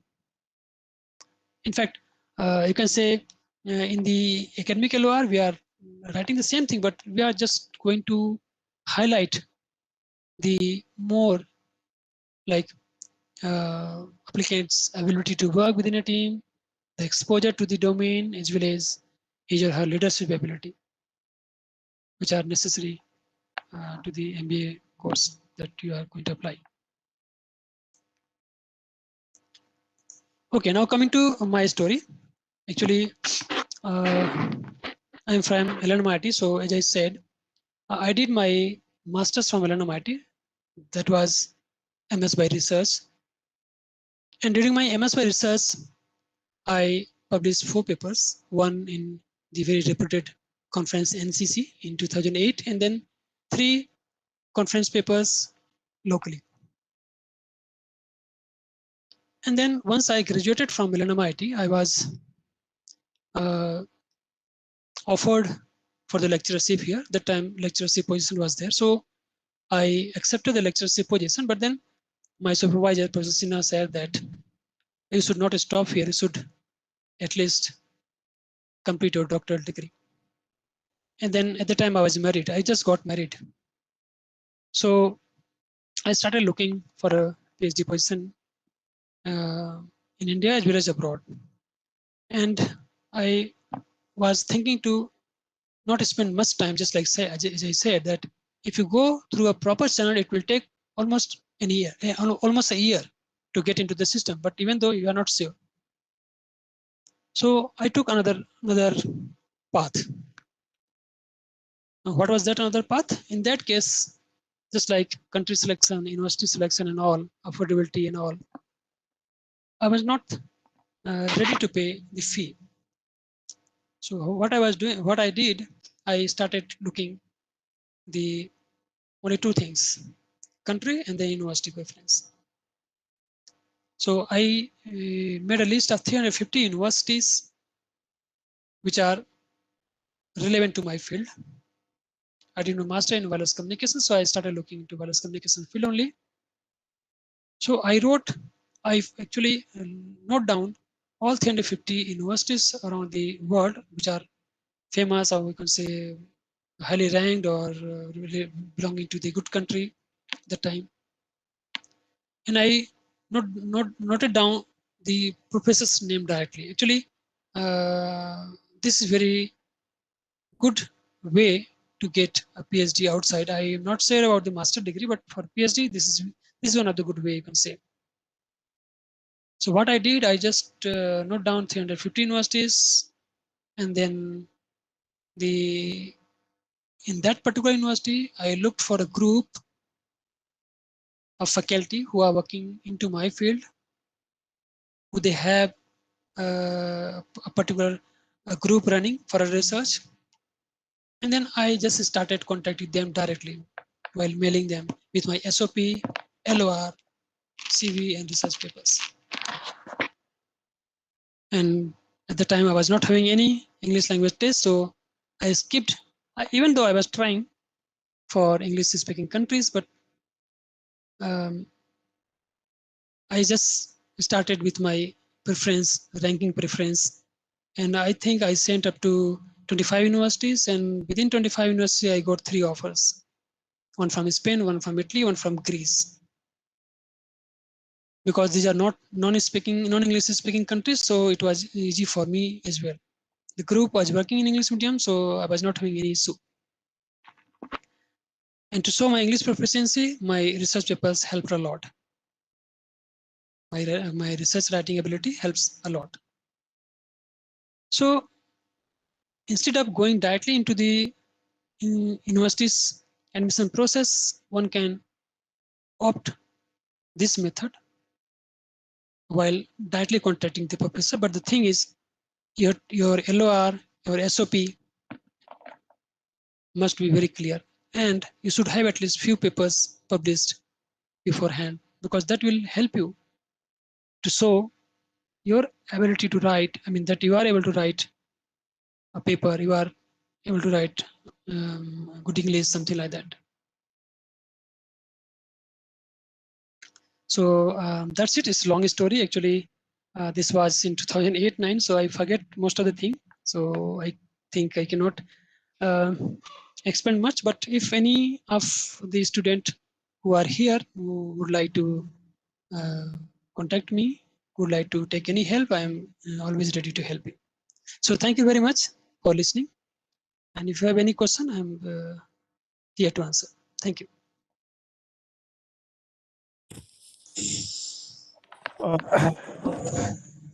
Thanks to Mr. Santosh Shah about your deliberations. Looking to the expensive part of the foreign universities, which country will be better? So for the part-time availability of part-time jobs are concerned. See, as far as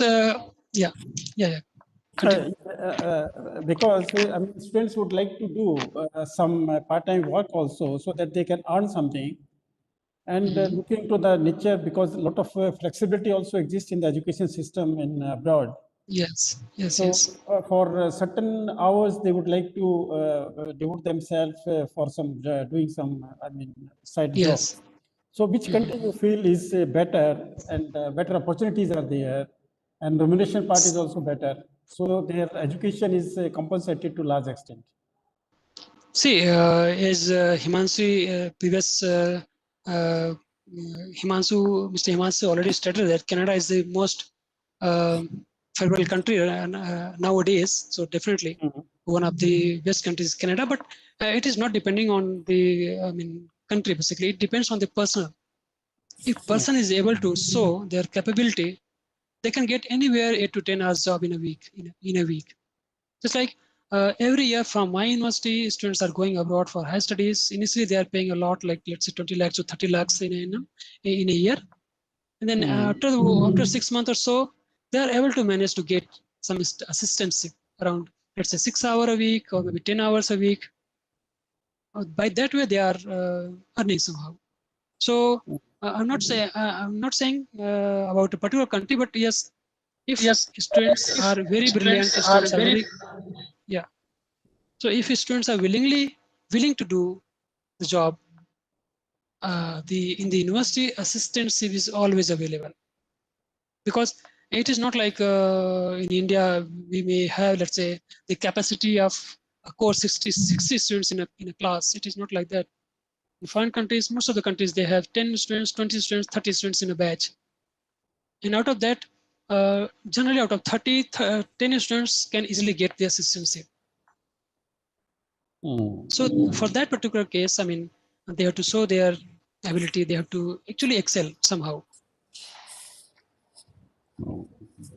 So far, from my own students who have already gone there, they are working, they are sharing their experiences, and they are saying within 6 months or 4 months, they are able to get somehow something to work in the university itself, like mentoring labs, helping teachers, professors, in the lab, implementing something like that. Let's say if one of my very brilliant student, he is in Ireland, and he said that once he joined there, fully funded, but within a couple of months he got a job, part-time job in the lab, 20 hours a week. So in the laboratory, he has to actually work for robotics. So this type of job, you can say in the foreign countries, what is the culture like? Every professor or group of professors used to have a lab, their own lab. They have funded lab. So naturally, they need assistants. So in that case, there are a lot of chances to get assistants. But the thing is, one is to show their willingness. They have to keep on trying to get the assistantship.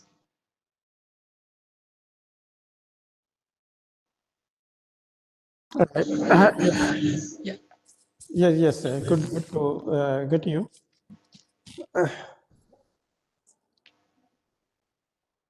So any doubts, query from the part of students or any faculty members? Sir is already there to meet your queries. Any doubts, any things that you have in your minds, please speak out.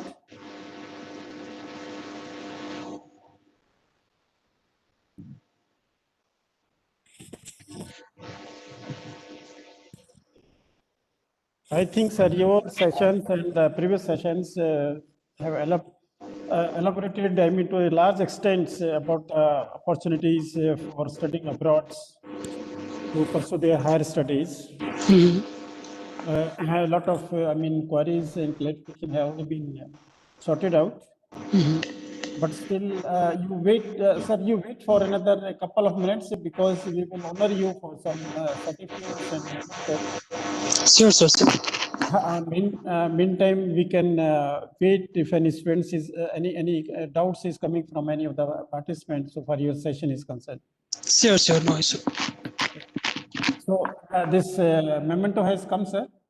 So nice to hear you. We feel honored that you are here with us and having delivered these sessions. Thank you very much. Yes, this is certificate of appreciations, love and respect to you from Shankara Institute of Technology, so that we remember to each other in the days to come. Yes, sir. Yes. Yeah, thank you very much. Yeah, thank So you very if much. if some of your students are having some concern, they can write me an email, and in fact they can contact me. Lanawat is not very far from Sankara. I mean, we are Yes. within a city, so it's So, not yes, an issue. yes, yes, yes, yes, definitely, sir, definitely. Yeah. So nice of you. So Yeah. nice of you. Yeah. Thank you Thank you. very much. Thank you very you. much. Yes.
Hello, sir.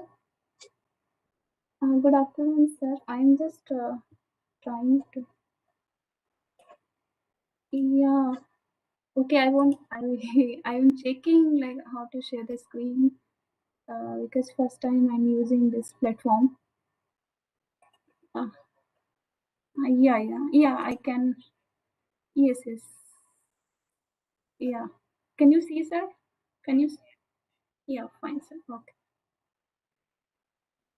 Okay. Mm-hmm. Sure. Okay. Thank you.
Yes.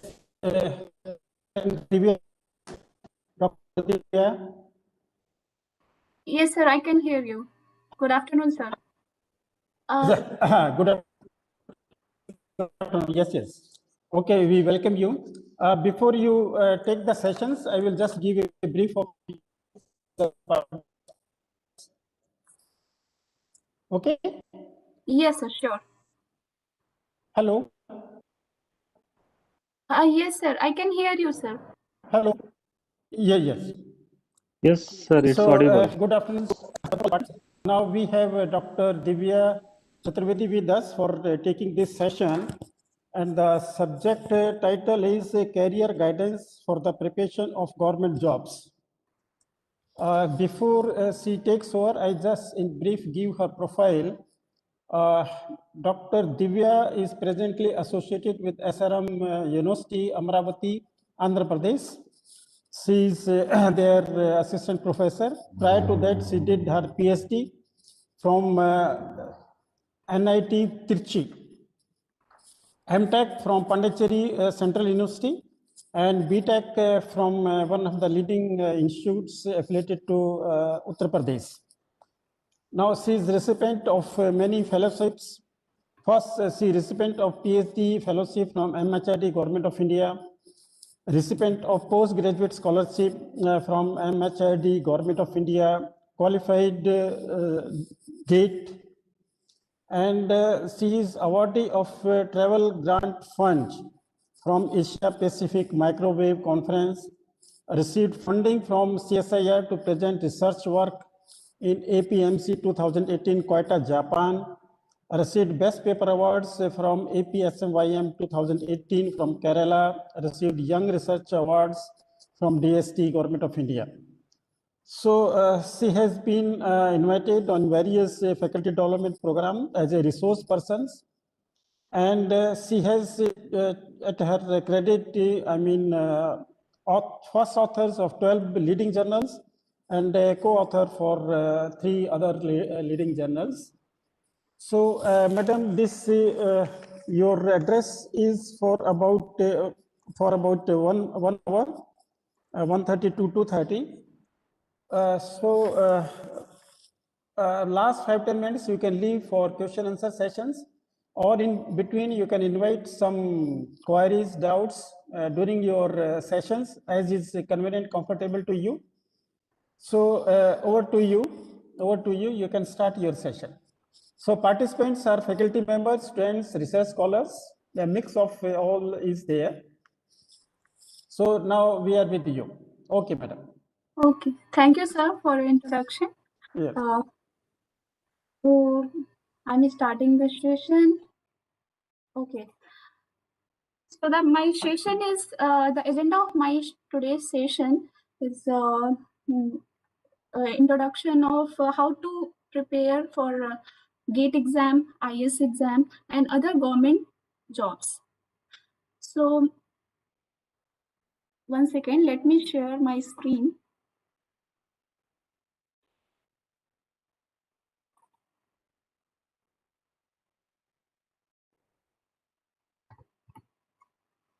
So firstly, I will start from the GATE exam. So as you know, everyone knows how important the GATE exam is nowadays, and also IS exam. So I'm also sure like many of the students have appeared for GATE exam in this February 2021. So I'm sure you all are aware about these two most popular exam, GATE and IES.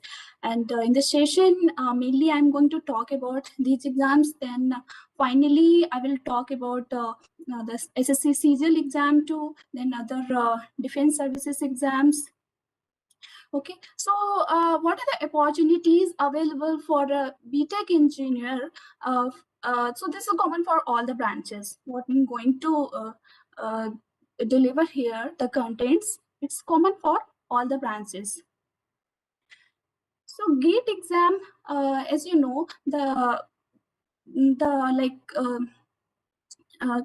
you can say approach for GATE exam is different from IES exam. Okay, so when you are going to prepare, firstly you should be very clear that which exam you are going to appear, whether it is GATE or IES or PSUs, and what are the opportunities available if you clear those exams. So approach for GATE exams, it is basically based on the approach for numerical based and you can say concept based paper, while IS exam, it is based on the theory. Okay, so GATE is like a depth, you're going slightly in depth, but in case of IS, you have to go in the bite, because in IS exam, it basically associated with your descriptive and objective, while GATE exam only objective type of question paper. So in this session, I will talk also about the pattern of the paper and our distribution of marks and eligibility criteria. Okay, and further, what are the opportunities available? So GATE exam, there are a few tips before starting the main detailed presentation. I would like to give some tips to crack the GATE and IS exam. Okay, so when you are going to appear for the exam, you must be clear. Okay, this is the exam you are going to write. Okay, it's not like randomly you are writing any exam. Okay, I'm reading this, writing this. No, you should be very clear that this exam you are going to write. And GATE having some more opportunities compared to other exams, like it gives the opportunity for third year student to write this exam, while other, if you see other exams, they don't give these opportunities.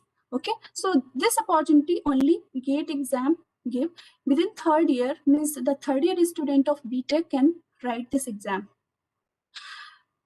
So now the question is, who is studying in third year, when that person should start his preparation? So the preparation you can start from your second year onward.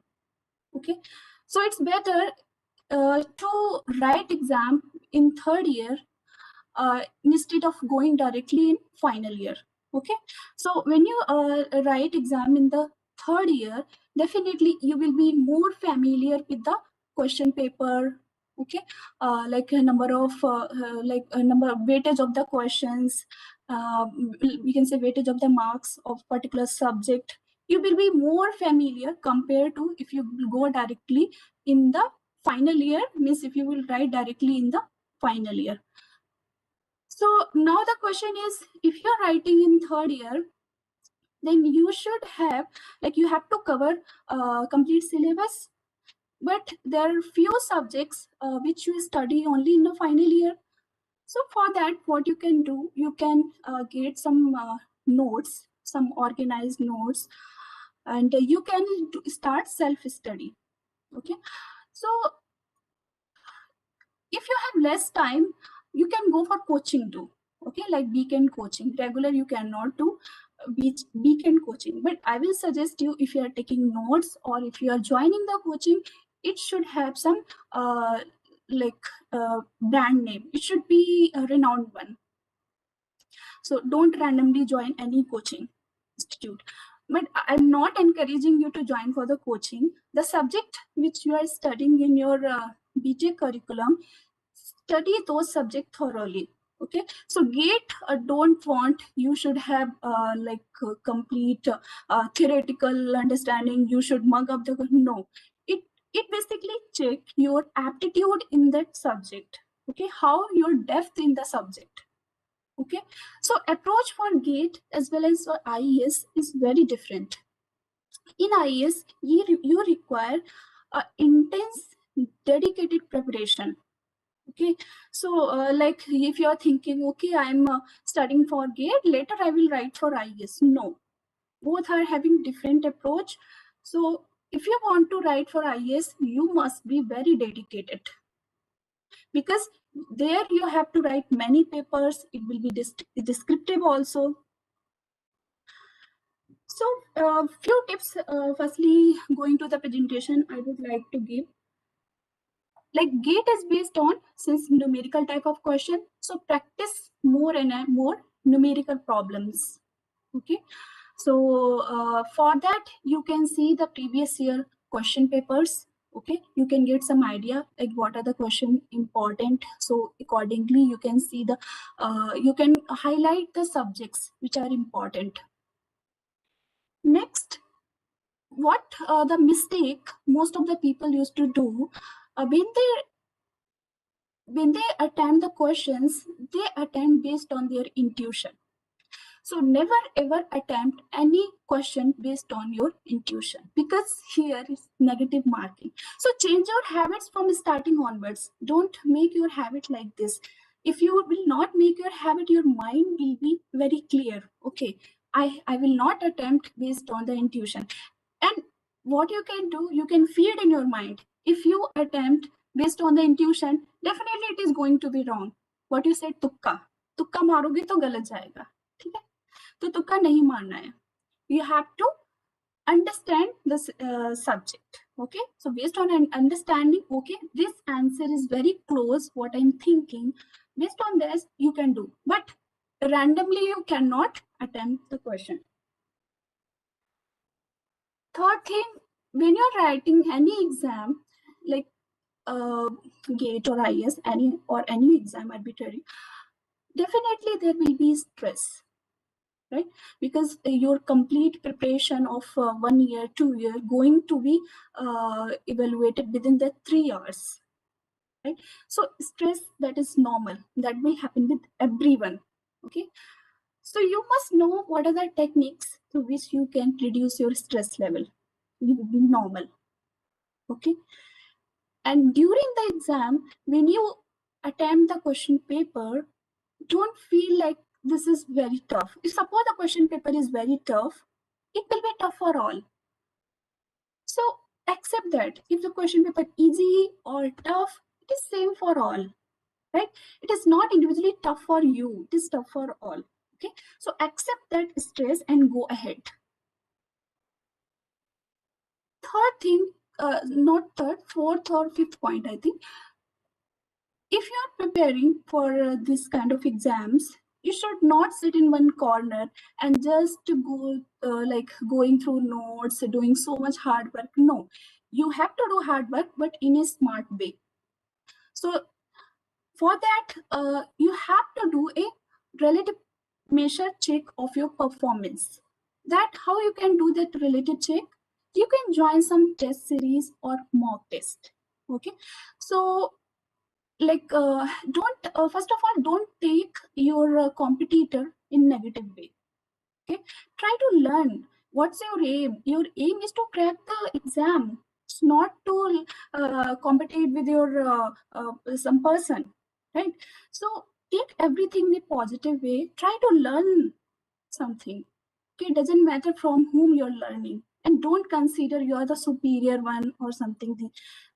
Your aim should be clear. You have to crack the exam.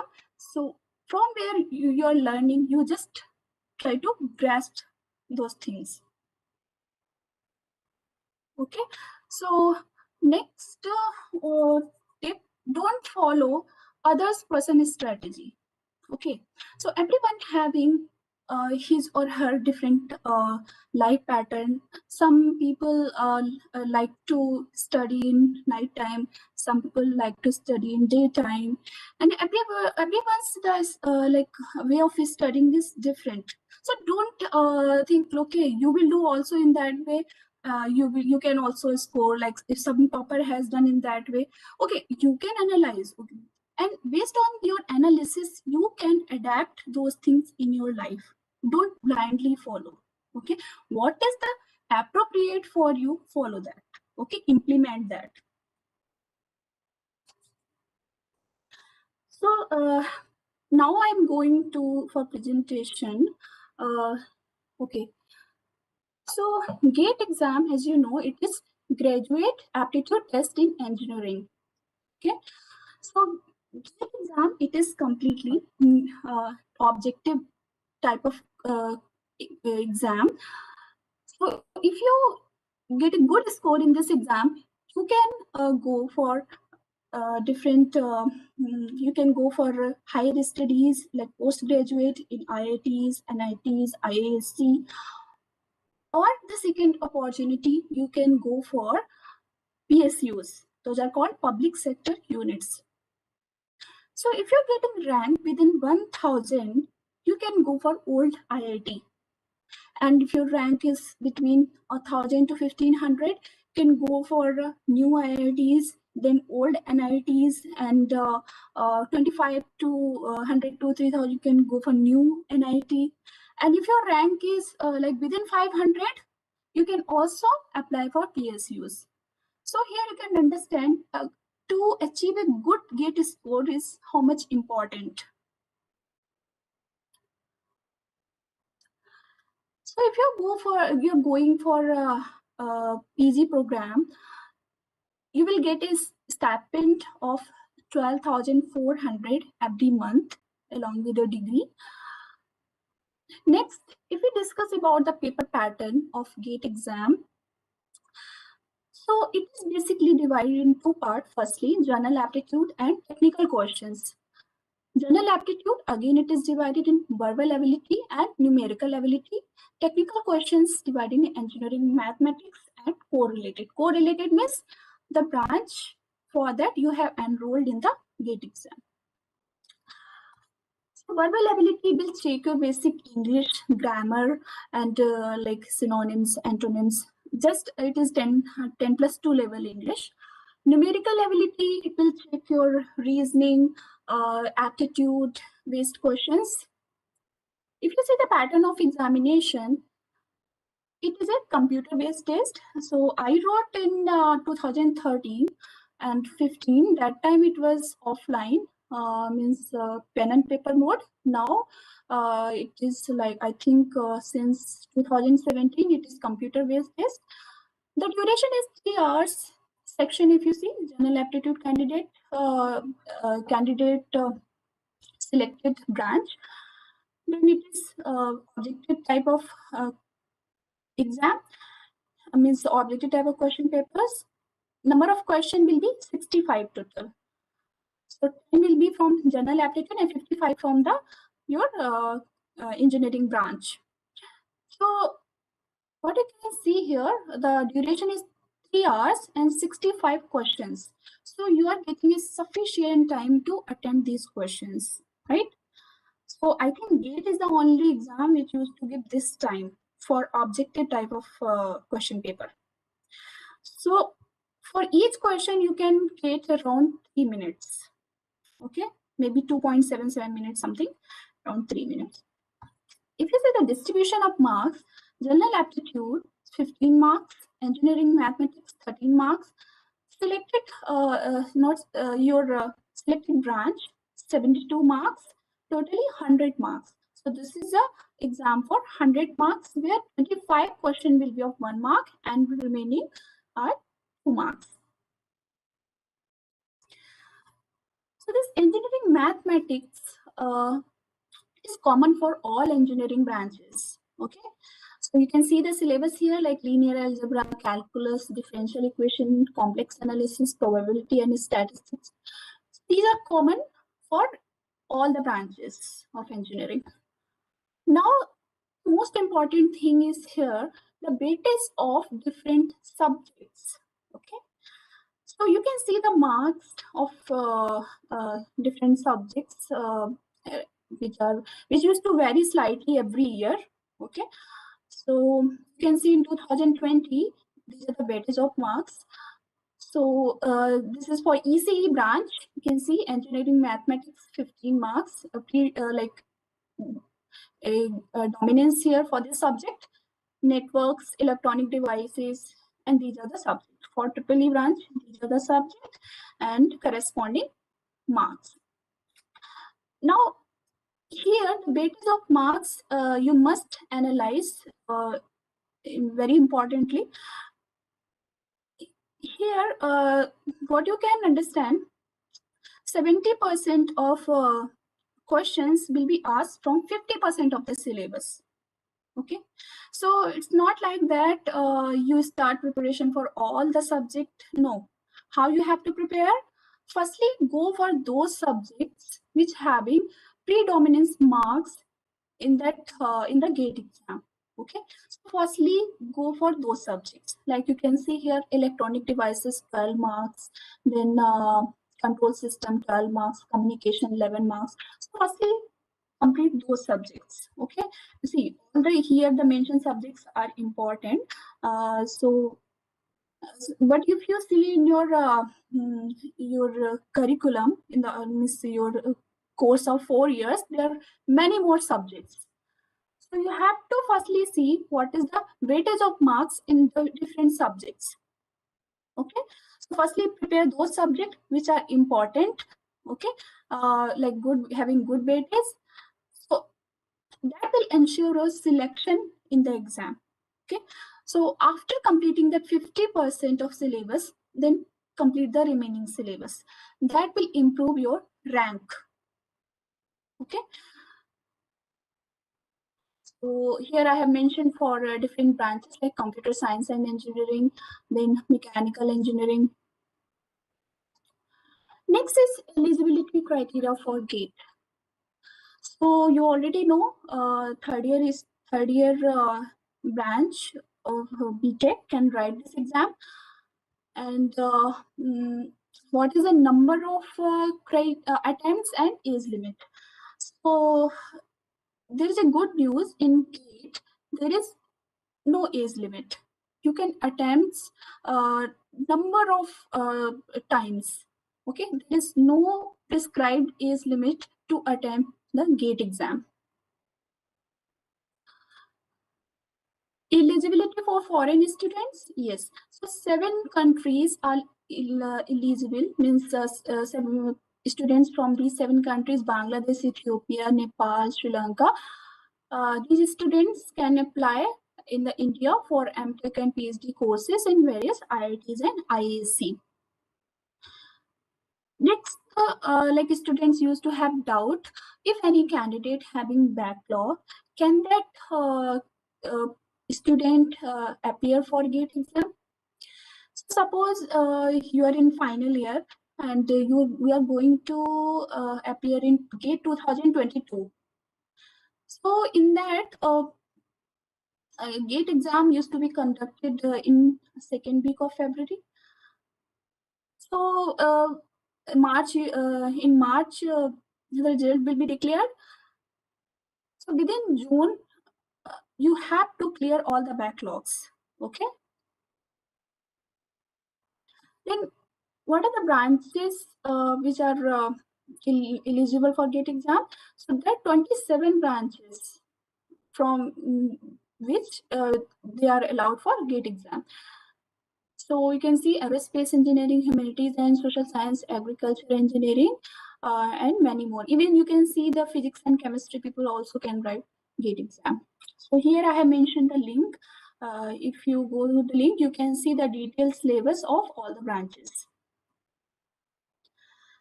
So GATE exam is very important. You have many more opportunities, and if you see the aspirant for the GATE exam, like number of candidates who are appearing for the GATE exam will always be higher than IES. Okay, because if you compare the GATE and IES, GATE is open for many number of branches. Okay, and here you have more opportunities. You can go for higher studies and you can also go for PSUs. So higher studies also, like me, you can do after completing your MTech. You can do PhD program and you can become assistant professor and professor in various reputed institutes of India. And also yeah, there is a program called integrated PhD. So your MTech and PhD will be of 5 years. And there are one of the program where directly you can go for PhD after BTech. So you can think of in which domain means you want to see yourself after few years or just after completing your BTech. Now we will talk about the Indian engineering services. Indian Engineering Services, one of the prestigious exam through which you can get a A-class job, which is appointed by President of India. So you can get a highest class of engineer job by clearing IAS exam. So, but what I mentioned earlier, seats will be limited here. So this requires a dedicated preparation. So if you are preparing, okay, you have to clear this exam within 2 years, okay, within 2 attempts. Yes, you have to be very dedicated. And if you are dedicated, if you have cleared this exam with good rank, you can become a highest class engineer, means officer in engineering department within 25 or 26 years. So these are the frequently asked questions like why IAS exam. So IAS exams, like there are so many engineering departments having A-class jobs. Okay, they have to fill the various officer post in various engineering department. For that, UPSC conduct every year this IAS exam. IAS eligibility, similar of GATE, these 7 countries are also eligible to apply for IAS. Then next important, eligibility, it required a bachelor degree in engineering from any recognized university. Age limit, yes. In GATE, there is no age limit, but in IAS, there is an age limit. For general candidates, the age should be between 21 to 30 years. If you see the age limit for general, 30 years, OBC 33 years, SC/ST 35 years. So student used to ask, can I write the IAS exam in 4th year? Yes, you are eligible to write the exam in your final year. Now, which branch is best for IAS? So these are 4 branches. They used to conduct the exam in these 4 branches: civil, electrical, mechanical, and electronics and telecommunication. Okay. So now the question is, if someone from other branch, can that person write the exam? If someone from, for example, from computer science and engineering, can they write this IAS exam? Yes, they can write, but they have to opt mention one of the branch. They can write from electronics and telecommunication. Okay. Then is IAS easier than GATE? That depends on approach. GATE basically based on the this numerical type of question, it used to go in depth of the subject, while IAS is the wide. Okay, so it is also, IAS is also check your basic understanding in the subject and also your preparation. So you have to write the exam in descriptive way, so it will check your presentation too, IAS exam. So one good thing is here, you can say as an engineer, this is good for you. IAS officer, Indian Administrative Services. Okay, so this IAS exam, the candidate from any branch, from any subjects, means any graduation degree, can appear. But for IAS exam, only engineers from this branch who are writing from these branches can appear. Okay, so like IAS, in case of IAS, from any subject cannot appear. Then if you talk about the stages, basically there are 3 stages: pre, mains, and personal interview. So all will be offline mode. So if we see the overall, 1 second. If we see the overall, stage 1, stage 2, stage 3. So stage 1 is a pre-exam of 500 marks. Stage 2, mains exam 600 marks. Stage 3, personal interview 200 marks. So totally, if you can see, the IAS exam will be 1300 marks. So there will be sectional cutoff means to appear in the stage 2, we have to qualify in stage 1. To appear in stage 3, that is personal interview, we have to qualify both of the stages. Okay. Then if you see the stage 1 pattern, stage 1, there will be 2 papers, paper 1, paper 2. Paper 1, one important thing, the stage 1 means pre-exam, it will be objective type of question paper. Okay, so paper 1 and paper 2 will be objective type of questions. So paper 1 number of questions will be 100, paper 2 number of questions will be 150. Paper 1 2 hours, 3 hours, and maximum marks 200, paper 2 300. So this exam, like stage 1, it will be of 5 hours, 2 hours in the morning shift, 3 hours in the evening shift. So totally 5 hours and 500 marks. Here also there is a negative marking, 1/3 negative marking. Okay, so be very careful. Then come to stage 2, that is the mains. So mains exam will be of descriptive type. Okay, so here will be you can see there will be 2 papers, and both papers will be from engineering discipline, means whatever the engineering subject you have chosen, means engineering branch. Then number of questions, totally 5 out of 8 from paper 1, similarly 5 out of 8 from paper 2, and duration hours also same, as well as marks also same. So totally 600 marks this mains exam. Okay, so what you can observe here, 5 questions and 300 marks and 3 hours, right? So for each question, you are getting around 36 minutes and 60 marks.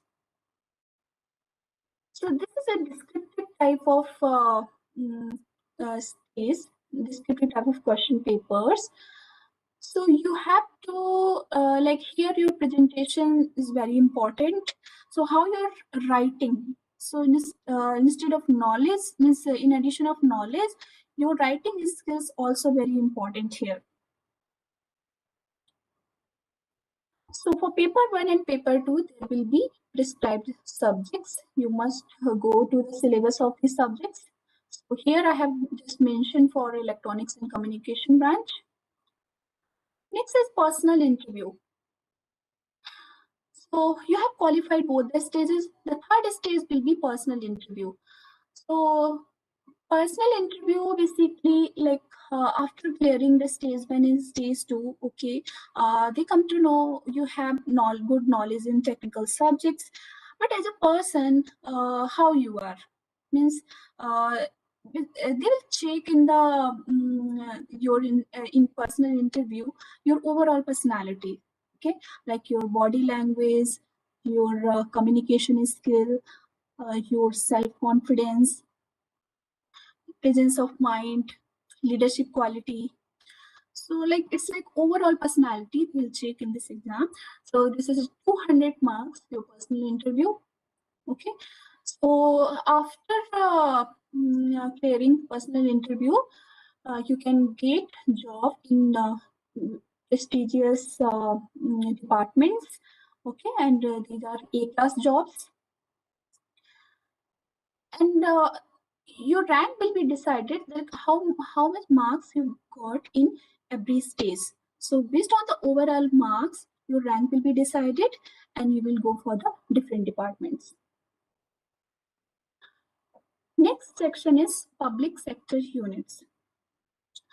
So public sector units, we'll see there are so many opportunities in the sectors too. So if you are preparing for the IS exam, you can also write the PSU's exam.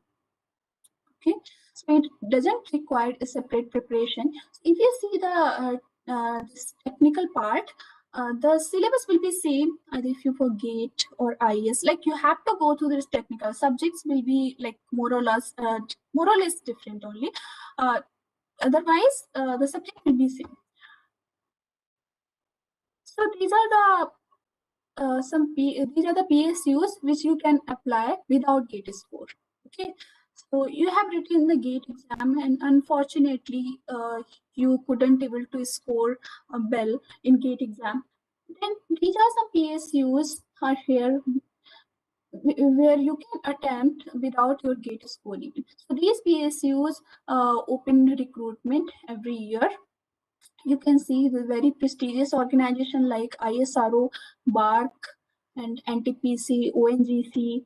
So never lose hope. Suppose you're not getting good score in GATE exam, don't lose hopes. Okay, there are many more opportunities. Now we see about the PSUs, how many PSUs are there in India. This is a brief review. So there are totally 10 Maharatnas, 14 Navratnas, 62 Mini Ratna category 1 and 12 Mini Ratna category 2. So Maharatna, as you can feel from the name itself, it's like powerful gem having more power compared to other PSUs. So it can invest, like we can say in this way, it can invest 5,000 crore of money from FDI without seeking any government approval. There are 10 Maharatnas, BHEL, BPCL, CIL, GAIL, IOCL, NTPC, ONGC, SAIL. Then Navratnas PSU. So totally there are 14 Navratnas. Okay, slightly having less power compared to Maharatna. They can invest up to 1,000 crore without any government approval. So few of the mini Ratnas I have mentioned here: NMDC, AIL, PFC, BEL, HL. And there are 62 Navratna of category 1. Okay. Now come to the syllabus part. So syllabus, it require a BTech degree. Okay. A syllabus we cannot say like this will be the syllabus like for any central level exam like GATE or IES. This is the syllabus. No, every PSU having its different syllabus, but the technical subjects like more or less will same. Okay, so if you want to write any PSU exam, you have to go individually. Firstly, you have to check syllabus. After that, you start your preparation. So confirm list of PSUs recruitment through GATE exam. These are the PSUs where you can appear after getting a good score in the GATE exam. So you can see Airport Authority of India, BARC, PGCIL, ONGC, NTPC. See, all are very reputed ones. Okay, all are prestigious organizations. So if you get a good score, what you have to do, you have to apply for the particular PSUs, and if your rank is falling within their criteria, means within their rank, they will call you for the interview. So after PSUs, you can also try for railway and defense jobs. Okay, so those who are interested in railway and defense jobs, they used to recruit every year. So in railway, there are two predominant sectors like section engineer and junior engineer. So Railway Recruitment Board, they used to conduct these exams. So just for example, in December 2018, RRB opened the vacancy of 12,844 for JEE. Okay, so I have mentioned just a brief review about the JEE exam. So it is computer-based test, having basically 3 stages. So in first stage, computer-based test, second stage, computer-based test, and third stage, the document verification or medical examination.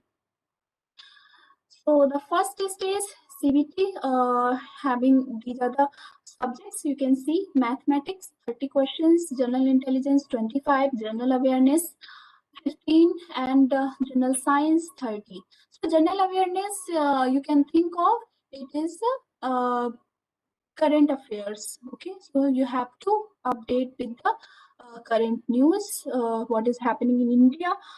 Then general science is like based on your basic knowledge in the science.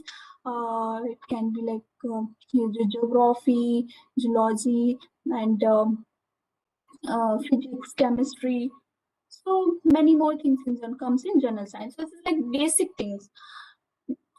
So you can see the number of questions, 30 in mathematics and 25 GA, in general intelligence, general awareness 15. So totally 100 questions will be there in the first test case, and the time will be 90 minutes. So all these subjects, you can see they are 10+2 level.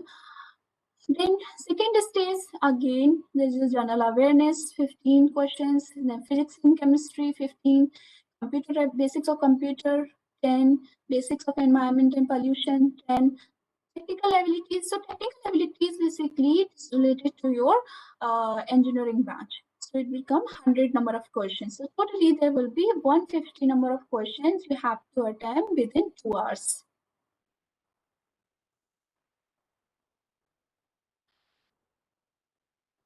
So if we see the eligibility criteria, the citizens should be from India, Nepal, Bhutan, the 7 countries what we already discussed in GATE and IES. So here, in addition of your graduation degree, a person having 3 years engineering diploma can also be eligible for this exam. So if you see the age limit, it is between 18 years to 33 years. Next is defense services. Okay, so suppose you are doing your this bachelor of engineering, and you're interested to go in the defense sector. Okay, so there are opportunities in defense exam. Okay, so you can see here for electronics engineer there is a post Indian Naval Armament Service. Okay, then assistant executive engineer, there's electronics and telecommunication are eligible.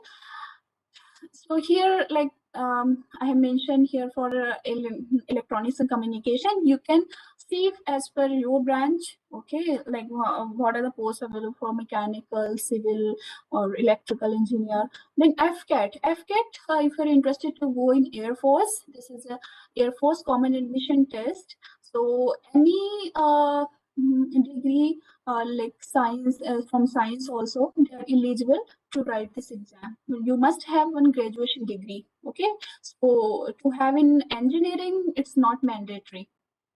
Then TC, technical graduate course. So if you are interested to go in Indian Army, you can join the Indian like various good posts in Indian Army after clearing this exam. Okay, so here also degree in engineering is not mandatory. Then CDS, Combined Defense Services. So CDS give opportunity to join in defense, so like combined defense. So here you can join in Navy, Air Force, or Army. This exam also conducted by UPSC. Okay, then National Defense Academy, DRDO. Okay, if you want to serve the nation in defense as a scientist, you can join DRDO. Okay, so till now we have discussed about the four types of job. Now we'll discuss about the one of the also important government jobs, like in SSC CGL. So SSC, Staff Selection Commission Combined Graduate Level Exam.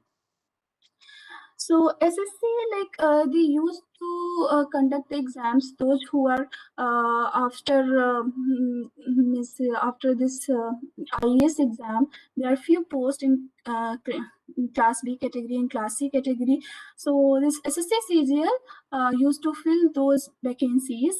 Okay, so SSC is like a organization which take responsibility to conduct the exam and fill those Class B, Class C, higher classes post. Okay, so this SSC exam used to be conducted in 4 tier: Tier 1, Tier 2, Tier 3, and Tier 4. So Tier 1 associated with the general intelligence, reasoning, general awareness, quantitative aptitude, English language and comprehension. Tier 2, Paper 1, quantitative abilities, and Paper 2, English language and comprehension. So Paper 3 and Paper 4, these are optional, but Paper 1 and Paper 2 will be the mandatory. Tier 3, this is also mandatory. This is mandatory. 1 second.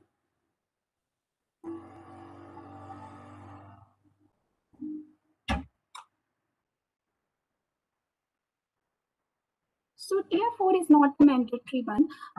Here it is for different post. This tier 4 will be the particular for depend on the post which you have applied. So this data entry speed test that will be for those who have applied for finance and economics and okay. So we see. Yeah, so SSC releases its calendar every year on its website. So you can see SSC CGL is like one of the important where they recruit in mass. Except that there are other exams also like SSC, CHSL, SSC multitasking, and many more like sub inspector. So many. And if you see the departments in SSC, you can join audit officer, income tax officer, and central excise duty, and also you can join in narcotics bureau, intelligence bureau. Okay, so many attractive posts are there. So if you see the paper pattern, okay, so in tier 1 there will be general intelligence reasoning 25 questions and 50 marks, general awareness 25 questions 50 marks. Okay, so all have same weightage. These 4 sections totally 100 number of questions and 200 marks. So what you can see, 60 minutes, only 1 hour will be given to attempt 100 number of questions. So you can see the time is very less here. Next, after clearing this SSC tier 1, one of the important thing here in SSC CGL exam, there is no sectional cutoff. Okay, so your complete rank will be decided that how much marks you got in tier 1, tier 2, and tier 3. So tier 2 exam, it will be also objective type. And it will, if you see the subjects, paper 1 will be of quantitative abilities, 100 number of questions, 200 marks, 2 hours. Then English language and comprehension, number of question 200, maximum 200 and 2 hours. So these 4 hours will be compulsory for all the branches. Okay, and this statistics will be compulsory those who have applied for the post of JSO. And this the 4th paper will be compulsory who has applied for the post in finance and economics, okay, like tax assistant and all. So this will be compulsory for those people, but for paper 1 and paper 2 will be compulsory for all. So here if you see the syllabus for paper 1, it will be same of your tier 1. Okay, for paper 1, paper 2, it will be similar of tier 1, but the level will be different. There it will be like objective, and here also it will be objective, but the level will be higher. Next, okay, yeah, there will be negative marking of 0.5 marks in each. In pre means tier 1 also, and tier 2 also. In all the subjects, there will be negative marking of 0.5 marks, except English language and comprehension in tier 2, where the negative marking will be of 0.25 marks. Okay. Then tier 3, which is compulsory for all the branches. So it will be offline. So descriptive type paper it will be. So you have to write here the essay, letter, application. So this tier 3 will be in 2 languages. It can be either in English or in Hindi. Okay, it basically checks your fluency of writing the language. Okay, so for this you have to practice of reading and writing English every day. For that, the best source, you can read article every day. Next is the paper 4 of tier 1. These are the distribution of marks, you can see. Then what are the important points you can remember? The exam will be in Hindi as well as English. Okay, so it's not compulsory, it will be in English. It is giving freedom to write in both, in any one of the languages, either Hindi or English. The question paper level will be based on the 10+2 level. Okay, there's no sectional cutoff. So here it is mentioned, the best way to prepare here is read lot of newspaper articles. Okay, so that is for tier 3. So this data entry speed test, it will be basically, it is optional, and it will be conducted only for the post of Central Excise and Income Tax Department. Okay, so the candidates who have applied only for these posts will go through this test. Okay, so they will check how much you are how you are good in typing skills. Then computer proficiency test, this is also optional. This is basically for the post of Central Secretariat Services, Section Officer, GSI. And the final process will be document verification. Okay, so these are the contents I have discussed with you, and I'm sure this is going to be helpful for you. And what I can say, do hard work, but do in an intelligent way. Okay, don't do like without seeing the syllabus, you will start preparation, randomly you read any subjects. No, firstly check the syllabus, then weightage of the particular subject in that exam. After that, take a wise decision. Okay, so don't do anything blindly. Okay, you're doing hard work, don't put your efforts blindly. Okay, so what you have to do, what's your aim? To turn your efforts into success. Okay, so anyone having any doubt?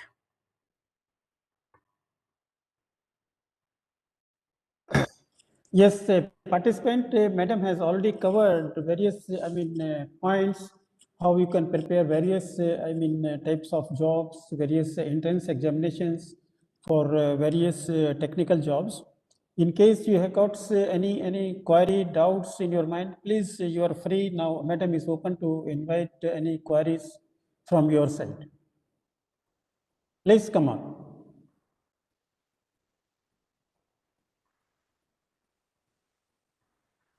And madam has rightly said that whatever you prepare, the basic concept of the subject must be very clear to you. Unless until you understand, the students understand the fundamentals. And it also becomes our duty as a faculty member that we must we must make them to understand the basic fundamental concept of any subjects. Once fundamentals, basic concepts of the subjects are clear to the students, they will not find much difficulty in progressing further in their study on that particular subject. Yes, sir. What I feel like in engineering subjects, like most of the institutions, what they have it, they used to write the exam like before night. They used to study the paper. So these habits you have to change if you are going to write the GATE exam. Okay, Yes, you yes. have to study every day. And I'm sure if you are good enough in your this coursework subjects, you don't need to take extra coaching and all. You can qualify within a single attempt. Okay, you don't need to do hard work, so much hard work. Okay, you have to do hard work, but in very precise way. Okay, you must know what you're doing, and whether this is important as per your exam. So you have to plan in that way. So you can see many IS, these students, they clear IS in the first attempt without coaching. I have seen many of the students, they crack IS examination in their first attempts. One of the candidates recently, that girl is from Uttarakhand. Her family conditions is very poor and no facilities, not much facilities are available to her. And still in the first attempt, she cracked the IS examinations. That means she had a very focused attentions, regular study, Not that because the examinations are approaching, they are nearby, I should start preparing myself. It requires a long term of investment of your time. But study should be regular, and that is the message we must give to our students also. At least 2-3 hours daily they should devote to their studies, to which they want to appear for some competitive examinations besides their regular study. Why not they crack some competitive examination before they pass out their technical, graduations, BTech examinations? That would be the best part on our this thing as a faculty member. So again, yes, madam. Yes, sir. Yeah. yeah. So you can analyze like most of the exams, like based on your regular subjects, what you are studying in your class. So why not focus on the subject and why to like start from today onwards? Focus on the subjects we are studying in class. It's not like that after doing BTech, you're going for coaching and after that you are preparing. No. Start thinking from second year, even first year onwards. Okay, so these exams, this coursework is how much important for you, and I'm sure many of the people don't take important this subject. So be very clear, be very specific. Okay, and if you are planning this in a smart way, if your strategy is good, I am very sure you can clear GATE exam within a single attempt. So it depends on you whether you want to hard work after your BTech or with your BTech within a young age you can get good job. Okay, it's completely dependent on you how we want to shape your life. At least this message they can be percolated to among the students through faculty members that they should start making their preparations during their study time also, so that they can save time. Immediately after completing their graduations, they are on their legs, they are placed. Because GATE examination is very, very important for the technical students. You see, many of these organizations, Gas Authority of India, power grid corporations, see any jewel type of industries, which are, backbone of the country, they look for the GATE score.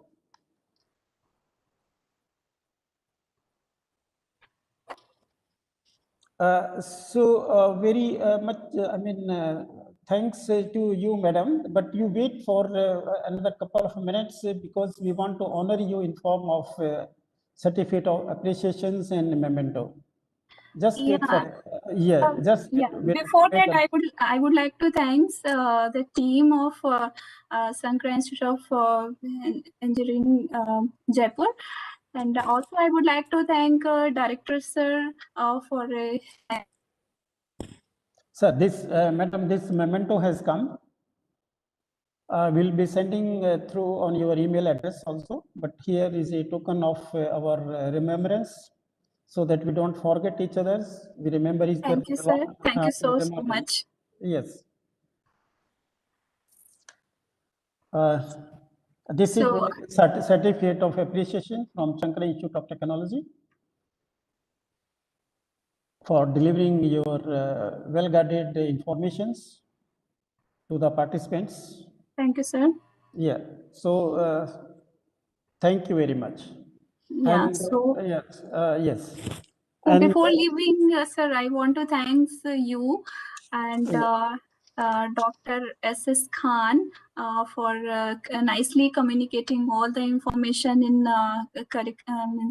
as per the time being, and also the event coordinator Godara, S.S. Godara, Dr. S.S. Godara, and other team members.